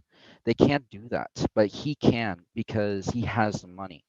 We we really do have to get our act together, because I want to ask some Christians this. If you really believe in a lifestyle of poverty, why don't you give all your money away? Why are you trying to have just a bare minimum, a little bit of it? If you really believe in poverty, why aren't you begging on the streets? It's Right. it doesn't make sense. And God never said, "Oh, you have to be poor." He said that if you worship money, if you love money more than me, then that's going to lead you down dark paths. Right. Having money is fine. He blessed Abraham. He blessed David. He blessed a lot of the kings in Israel. Solomon's the richest man, and the Bible doesn't say that was wrong. It's what you use money for. It's how you see it. Do you see it as a tool, or do you see it as your God? That's the most important thing when it comes to money. Yeah. It's important. And some Christians recognize this. A lot of them don't, and it's a huge battleground when it comes to church. Is money, prosperity, or a lifestyle of poverty? There are certain people in the church, and it's a war sometimes. I mean, online, like, verbal war. It's ridiculous. That's one of the reasons we can't get anything done as a country, is because we keep on arguing over petty things. And the most important thing for us to stand on is Jesus Christ the Son of God? Yes, he is. Do we all believe that? Yes, we do. Do we believe that all these things that go on in the country are moral and wrong and we have to stand up and stop them? Yes. That is what's important, not little theological arguments. But I do believe the church has to get to a place where it recognizes we do need money to be in the game to some extent, and we have to unify. We really do. It's otherwise we're all gonna become slaves. Look at the founding fathers; they were part of certain denominations, and a lot of patriots in the American Revolution. They're part of denominations that hated each other, but they recognized that if they didn't stop the British Empire, they were all gonna hang separately instead of hang together. It's what I believe Benjamin Franklin said. So I think part of the problem is the church doesn't believe it has a role in society. That's really what it boils down to. They just think, obviously their primary objective is to see that souls are saved. I agree, but I think there should be a secondary objective in which, you do want to influence society. We as Christians, we have beliefs. We want to see those beliefs reflected in the places we live. And it's not just in terms of the financial wealth thing, which is true, right? Like, and I know Sheeny Beanie is like, I don't think that's the right focus. That's not our biggest problem. Why do you think our enemies have all the power? How do you think power is attained in this country? Exactly. Either politically or culturally, right? Exactly. Yeah. It's money. It's through money. Cash is king in the United States, whether you like it or not. But on that point, it's not just that. It's that, we won't touch politics because that's not essential for whatever. We don't need to. We won't endorse things like, just general a healthier lifestyle, like working out, whatever, because that's not necessary. It's like, sure, none of these things are necessary for your salvation, right? I'm not making whatever nonsense up. But I think it is important that if I do, it doesn't mean those things don't matter. It doesn't mean those things are not important. And I think, if you want to fight back in this country, we're going to need a church that just in general, it really boils down to that view that believes that it has a role in the rest of society, and that the church is something bigger than just a place people go on Sundays. It's part of the community. It's part of the country. Ultimately, it's part of the fabric of our society. You're so on point. And if people just look at how things were done in the Bible, God had godly people in government. Who is Daniel? He was the second most powerful man in all of Babylon, in Persia. God put him there for a reason. God put Joseph as the second most powerful man in Egypt for a reason.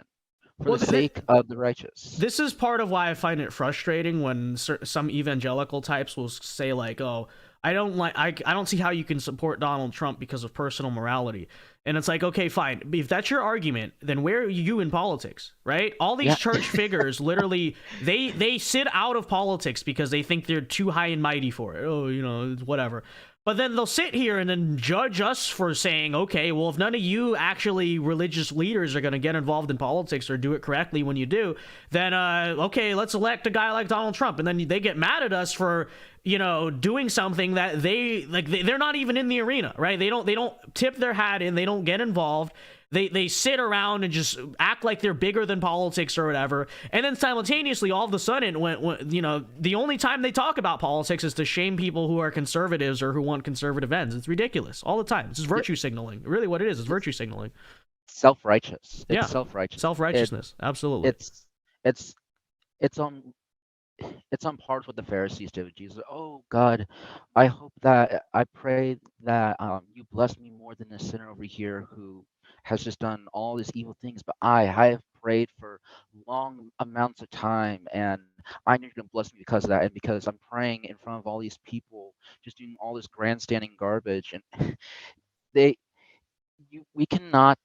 I believe in the law, but I don't believe in religion. I believe religion is man's way getting to God, but the Bible shows that God got to us first, not us trying to get to God, because the only thing you have to do to receive Jesus is believe that he's the Lord and confess it with our mouth and believe in our hearts. It's not this entire journey of, oh, I have to follow the law every single. It's a guideline, but it says if you offend one part of the law, then you offended it all. So then you're pretty much done for. Right. So yeah, I really do believe that the church needs to wake up. Otherwise, this election, we're not going to win this election. Now, do I believe that Donald Trump is the savior of Western civilization? No, I don't. I believe he's used by God, and I also believe that the church is God's hand here on earth. And if we don't get our act together, then we're going to be sprung into the New World Order quicker than we want to. I believe that God has given us time before any of that happens, but the question is, do we take that time? Ultimately, God knows when all that will happen, but I believe he's given us the choice to decide when that happens, because he's not going to supersede man's will. He will intervene in the affairs of men, but he's not going to override what we truly want. But the church is his tool to get things done on the earth, and if we're not united, unstoppable force, then he really can't do that much. I agree 100%, man. Appreciate the call. I think it was a good talk. Yep. For sure, man. Appreciate it. God bless you. Yep. You too, sir. Yeah. Have a blessed night. You too. All right, let's see here. We got Stacey Abrams in the waiting room. We got Sheeny Beanie. Should we bring Stacey Abrams, or should we bring in Sheeny Beanie to explain herself, or whatever that these are hurting my eyes, or whatever that atrocity was with the Mickey Mouse incident? We'll do Stacey Abrams because she came in the call first. Scorned as usual. All right, All right. We got the real fake governor of Georgia on the chat. Stacey Abrams, you are live again on the Vince Dow Show. Hello, Stacey. How have you been? Bonjour, je m'appelle Stacey Abrams. What, Stacey Abrams speaks French now? I didn't know that. Oui.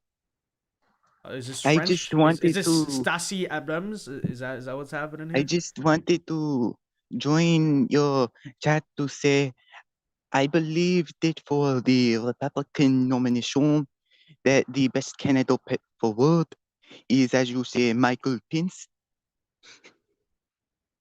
Why is Stacey Abrams? What's going on? Did you have a stroke? You know how some people they fall on their head and they speak another language. You ever heard about? I think that's what happened to her. She had a what's it called? I learned this language. She has like that reverse amnesia where suddenly she's fluent in another language. I learned this language down in the Bayou in Louisiana. I guess that makes sense. Aren't you from Georgia though, Stacey? So what you're saying is you weren't being governor of your state, like because you're the real governor. You weren't being governor of your state, but you were learning French in Louisiana. Well, I had to go to New Orleans one time to shake hands with Emmanuel Macron. Ah, I see. Do you have any good food there, Stacy? Did you eat a lot of good food and food and things to eat? And there's a lot of good cuisine in New Orleans. Well, yes, I cleared out the buffet there. Yeah, I can imagine. But anyways, I believe personally that Mike Pence will be the best candidate to be put forth by the Republican Party. I'm surprised you like Mike. Isn't Mike Pence still a little bit homophobic for your taste, Stacy? I mean, I would think you'd support like an Adam Kinzinger, like it's just a complete liberal, or Larry Hogan or something. No. Well, the actual truth is that I'm actually not Stacey Abrams, but I am actually Mitt Romney. So Mitt Romney is now French. Okay, so we have so you've Yeah, catfished. You're catfished that you put Stacey Abrams on, but then it's actually Mitt Romney. That is true, Mitt. You are known for having burner accounts. I've heard that. What's it? JPR 9000, whatever it was. Wait a minute, I'm going to get Mike Pence. He is right here. Hello, I am Mike Pence. Why does Mike Pence speak like the Burger King foot lettuce video? Hello, Mike Pence. How you doing? No, hello, friend. How you doing? Thoughts on being doing good. The least interesting guy in the entire Republican field? I believe, in my opinion, that if I keep on asking, that I will be able to be the president of the United States. Mike, what happened to your voice? Did you like fall on your head? Mother was giving me a bath, and then I tripped, and then I hit my head. Mike, why do you put why do you put the free market over actual conservative principles, Mike? Because it is in my personal opinion that we need the free market to be able to give money to a country in the Middle East, because it is important that we put them first.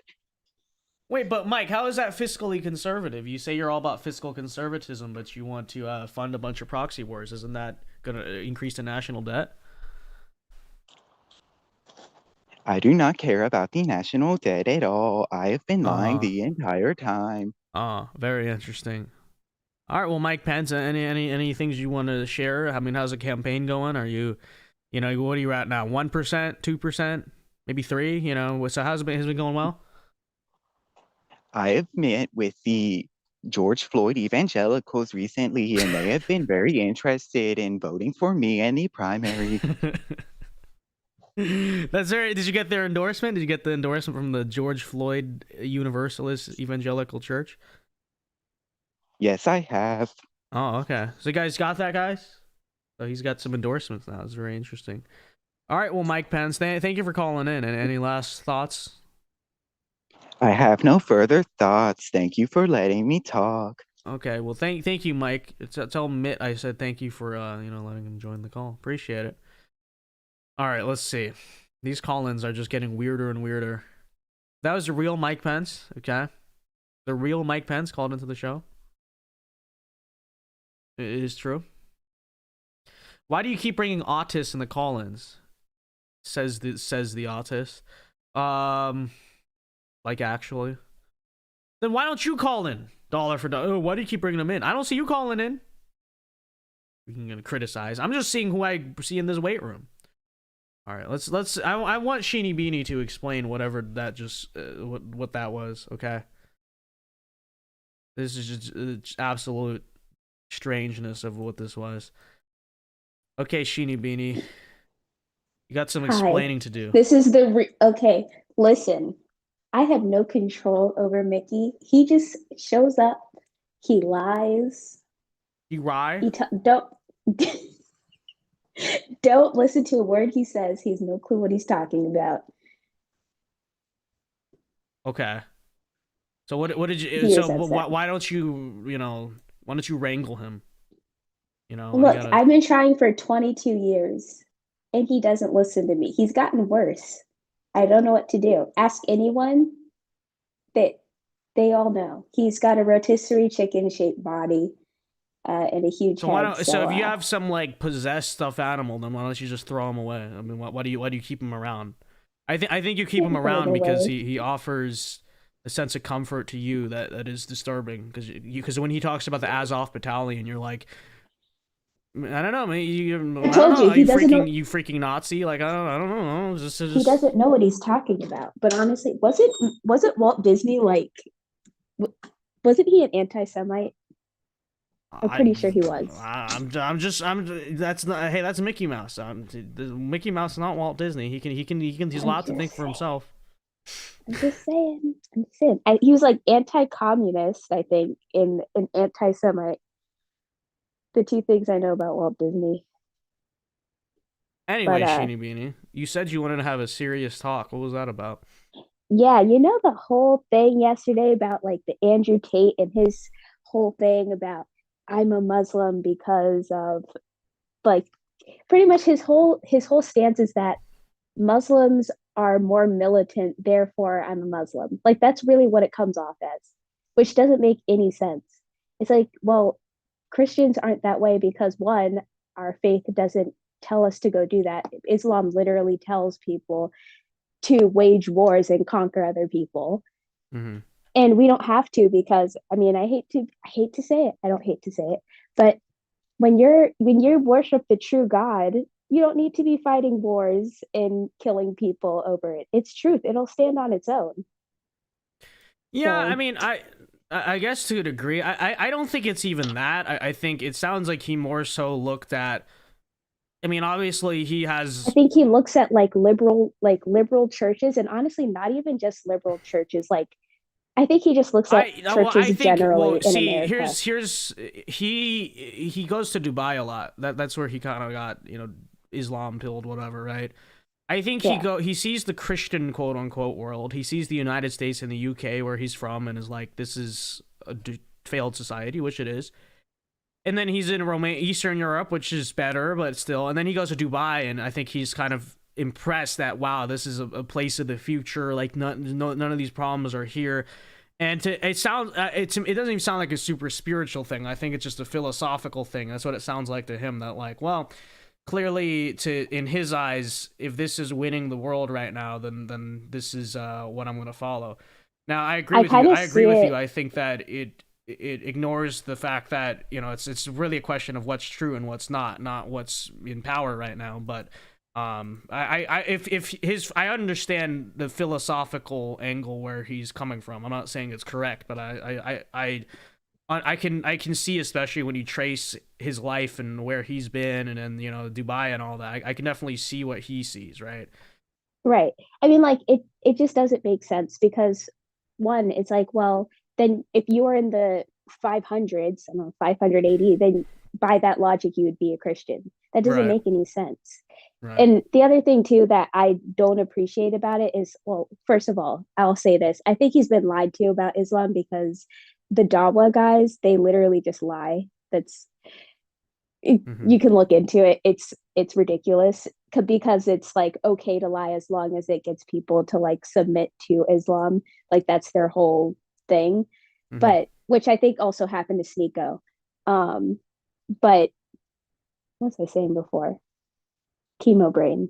Anyway, yeah, I mean, it's kind of irritating, because he's always the type of person who's like, oh, well, I look into things and I research things, and he tries to put on this act, which I think he generally does this, where he would actually like research things. I think if he actually researched Christianity and actually read the Bible, then he can look at like the things that are going on and being like, and say, oh, that's not right. Like, I can look at a church. If a church stands up and starts talking about cultural Marxism, I'm going to stand up and leave that sanctuary, because that's not honoring God.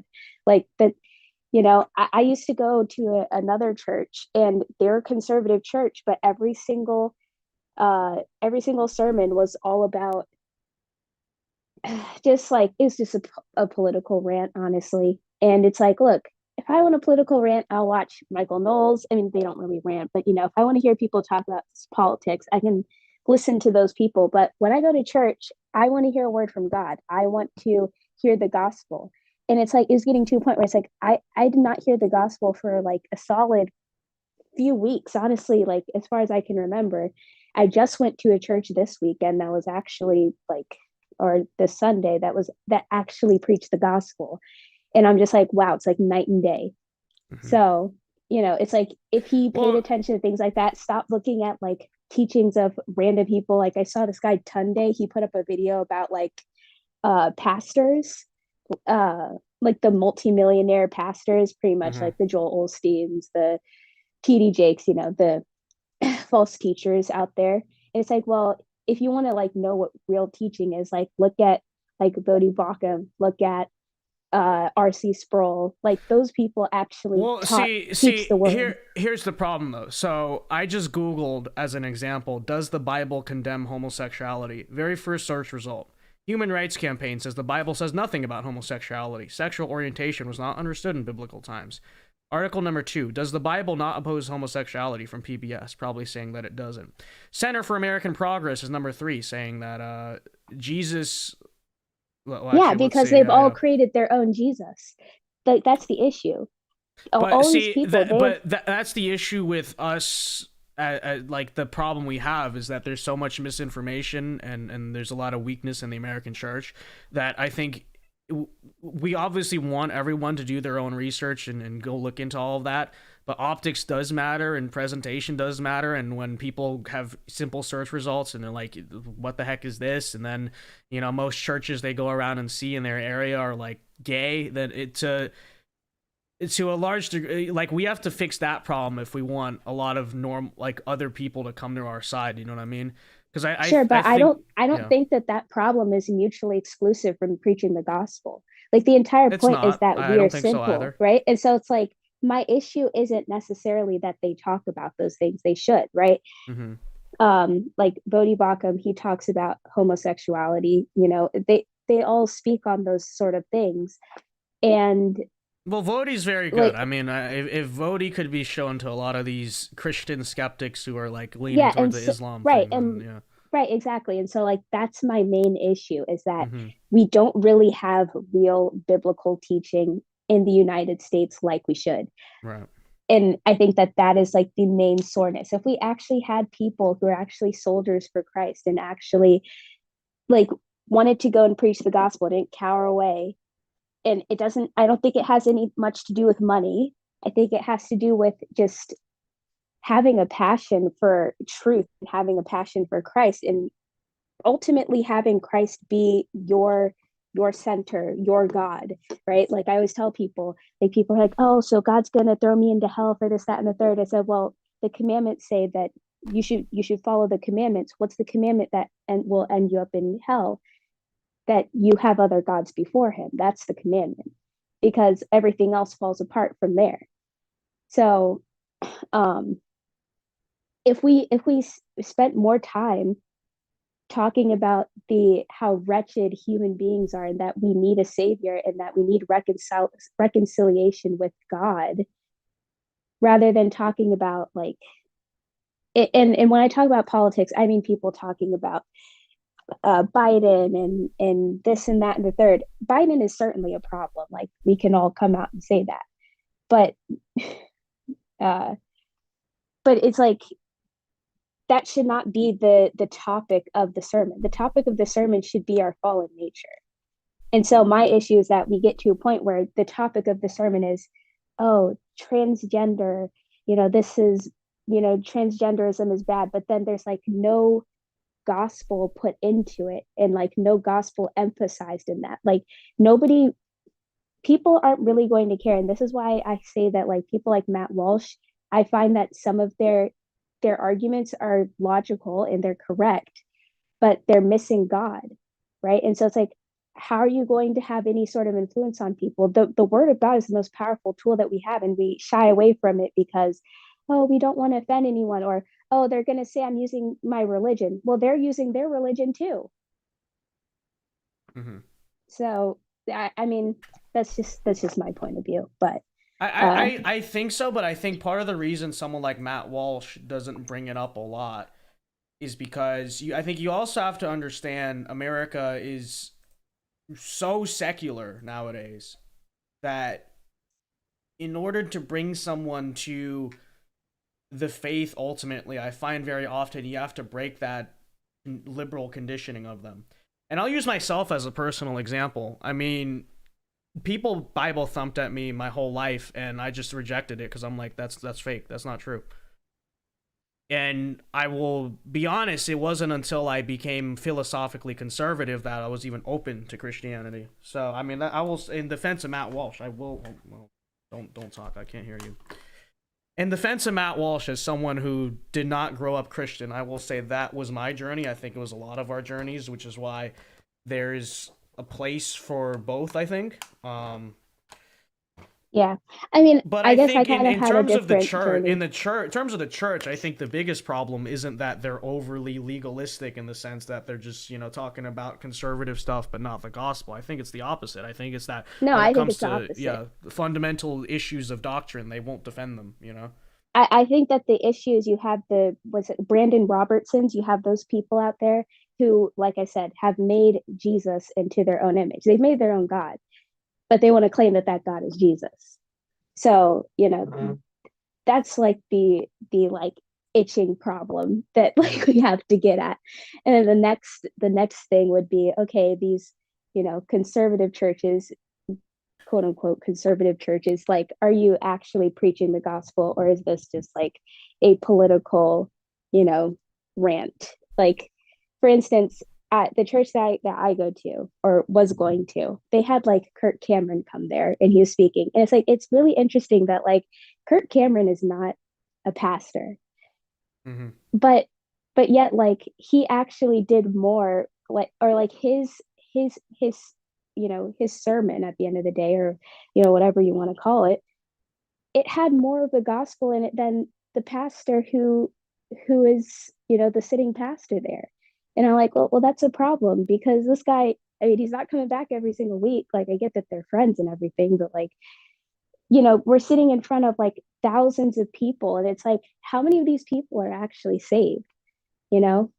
So, because a lot of people conflate like conservatism with Christianity, and it's like, no, because it's not by your works that you're saved, it's by your faith. And if you don't have faith, you're not saved. But you know, this is my viewpoint. I know I'm kind of rambly. And by the way, I'm 24. For people in the chat, I know I sound young, but I'm 24. Did you say you were 22? She keeps changing her 24. Ages. Oh, okay. No, Mickey's 22. I'm 24. Okay, Mickey's 22. Okay. Yeah. That's why it looks like he does. All right. Well, appreciate the call in, Sheeny Beanie. Appreciate it. Yeah. Thanks for doing what you do. It's you know, God bless. It's good stuff you're doing. Bye-bye. All right. You too. Bye. All right, Chad, I'm not gonna lie, I'm getting kind of sleepy, so I think we're gonna I'll open last call for super chats and we'll end at 11:20, okay? But this is gonna be the last call in, so sorry to the people still in the waiting room. You can get in the next stream. But okay, I'm gonna tell you a little secret. If I recognize your chat name, I bring you in first. So like, I don't know who you are, okay? But yeah, people who are active in live chat will get priority. So it's just something to keep in mind for the future. But yeah, all right.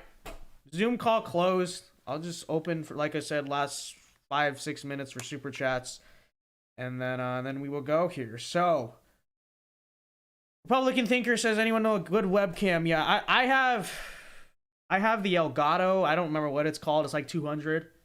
Really good webcam. If you want to go cheaper than that, then I don't know. I mean, Logitech, I know that's the big brand. But just make sure you don't get a stupid webcam. Make sure you don't get a stupid looking webcam, you know? Because a lot of them, I remember I paid $60 once for one and it was terrible. It was like one of the worst things I've ever seen, so. Let's see here. Midnight Storm says, promise I'll be quick Zoom call. I just ended the room, dude. Alright, next time. Next time, Midnight Storm. Next time. Let's see here. What did Andrew M say?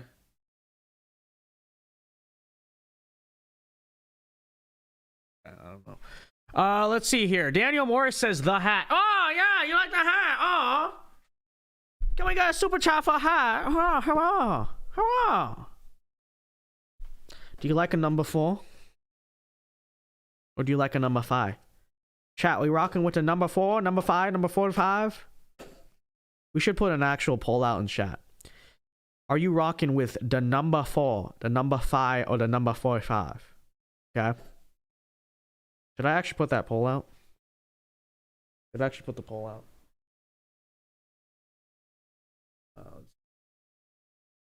I'm gonna do it. Why not? What? People who watch the replay and see this and be like, what the heck was... Alright, what you want? What you want? Okay, the number 4, the number 5, or the number 45. Okay. Alright, there's the poll. I think it's a poll of utmost national importance. I think it's bigger than elections themselves, you know, the results of this poll, ultimately. But let's see, 100% so far have voted for the number 45. Very interesting. No one voted for the number 5. You guys not like the number 5? Okay, 9% for the number... It looks like number 45 gonna win. Okay, number 45. Hello. Hello, Mr. 45. Oh, Gold Emperor Reducted said, Knights won Stanley Cup WWW. Oh! Go 9. Very nice. Aha, look at that. Double pun. Very nice. It's true. It's true. Vince, should Alberta join the USA? Yes, yes. You guys can come in. We will annex Alberta, 100%. And in fact, Canada can get Washington for all I care. Who cares about Washington? Oh, but Vince, they have like trees. That's our heritage. Who cares? Give them. Well, it can be renamed Trudeau. We'll rename Washington to Trudeau. I don't care. Take the state. Okay, take Washington, take Oregon. That's anyway, the 48th parallel, right? Whatever. Those used to belong to Britain. I say we just give it back to Canada. Go ahead, and we will take Alberta. Okay, and it'll be very nice. It'll be number 4, number 5, number 45. Number 45 have 50%. Ah, very nice. Ah. Blue Mano says, I just tuned in. What's with the hat? Blue Mano, what do you mean, what's with the hat? Oh, what with hat? What do you think is with the hat? What do you think? What do you think is with the hat? Okay? Let's use our critical thinking skills. Okay? Obviously, you know, this is just my culture. What do you mean, what's with the hat? Are you disrespect my culture? Ah! Come on! True. Okay. What's with the hat? Silly question, Blue Man. You know what's with the hat. The hat is the key to my power. It's literally the key to my power, okay? This is what I do, okay? When I'm off camera, I'm actually Raiden from Mortal Kombat, okay? So you know how, like, you know, people are secretly Batman or this or that. I'm Raiden. Okay, so I go and fight Mortal Kombat in my spare time. Okay, so it's like dun dun dun dun dun dun dun. You know, the Mortal Kombat song, and I do a KO. Oh, finish him! Finish him! Mortal Kombat! Mortal Kombat! Yeah, exactly. It's the greatest hat. Forbes Lister Bus says, no, you can't have Alberta. Why? What are you guys doing with it? Imposing your freaking North Korea tyranny on it? Screw you, man. We're taking Alberta, okay? The Albertans want to leave, and we want to have them. You can have it. We need to invade Canada. Their smog is an act of war. I don't want Canada. I just... Alberta is it. I don't want the rest of Canada. You can have the rest of Canada. No? Ashley S says Discord. Can one of you guys send her? Actually, you can't. That's okay. I'll re-put it on the members tab. If you guys want to join the Discord, become a member. I think you have to be a tier 2 member technically. I forget my own perks. It's been a while. All right, let me redo it here. Okay. New link for new members for Discord. All right, I put it on the tier 2 members tab. There you go. There you go. All right, Ashley, you should be up. Whatever. For this month, we'll do all members. Fine. Any channel membership joins the Discord. Fine. All right. Okay, it's on the membership, so become a member to join the Discord. So true. Cheeny Beanie said, I'd wax you in Mortal Kombat.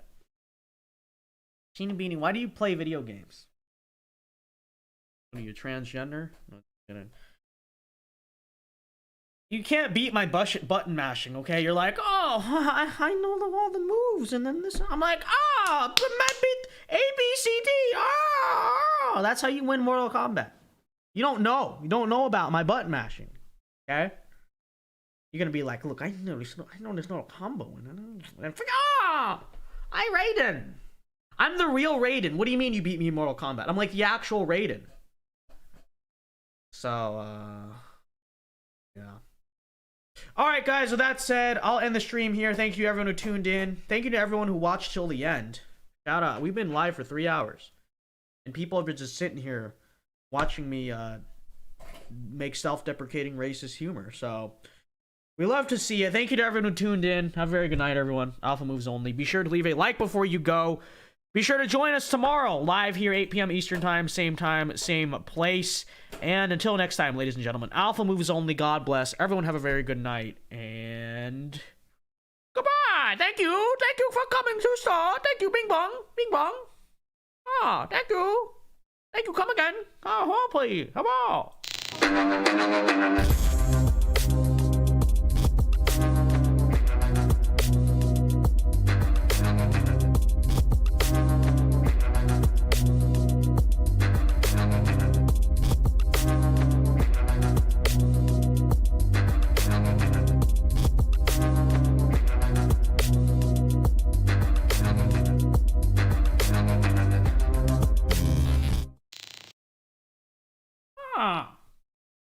Come on.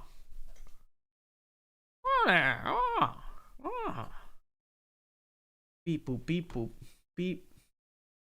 Yes, hello, Mr. Hello, Mr. Putin. Привет, меня зовут DOJ. Я не шпион российского правительства. Меня не посылали в Америку для распространения пропаганды от имени Владимира Путина. Я ваш друг, американцы. Я здесь не для того, чтобы подрывать стабильность Соединенных Штатов и их демократию. Yes, it is true. You thought the whole Asian thing, it's just an act. It's an act. My true boss. Not gonna disclose that. But it's true. True. Good night.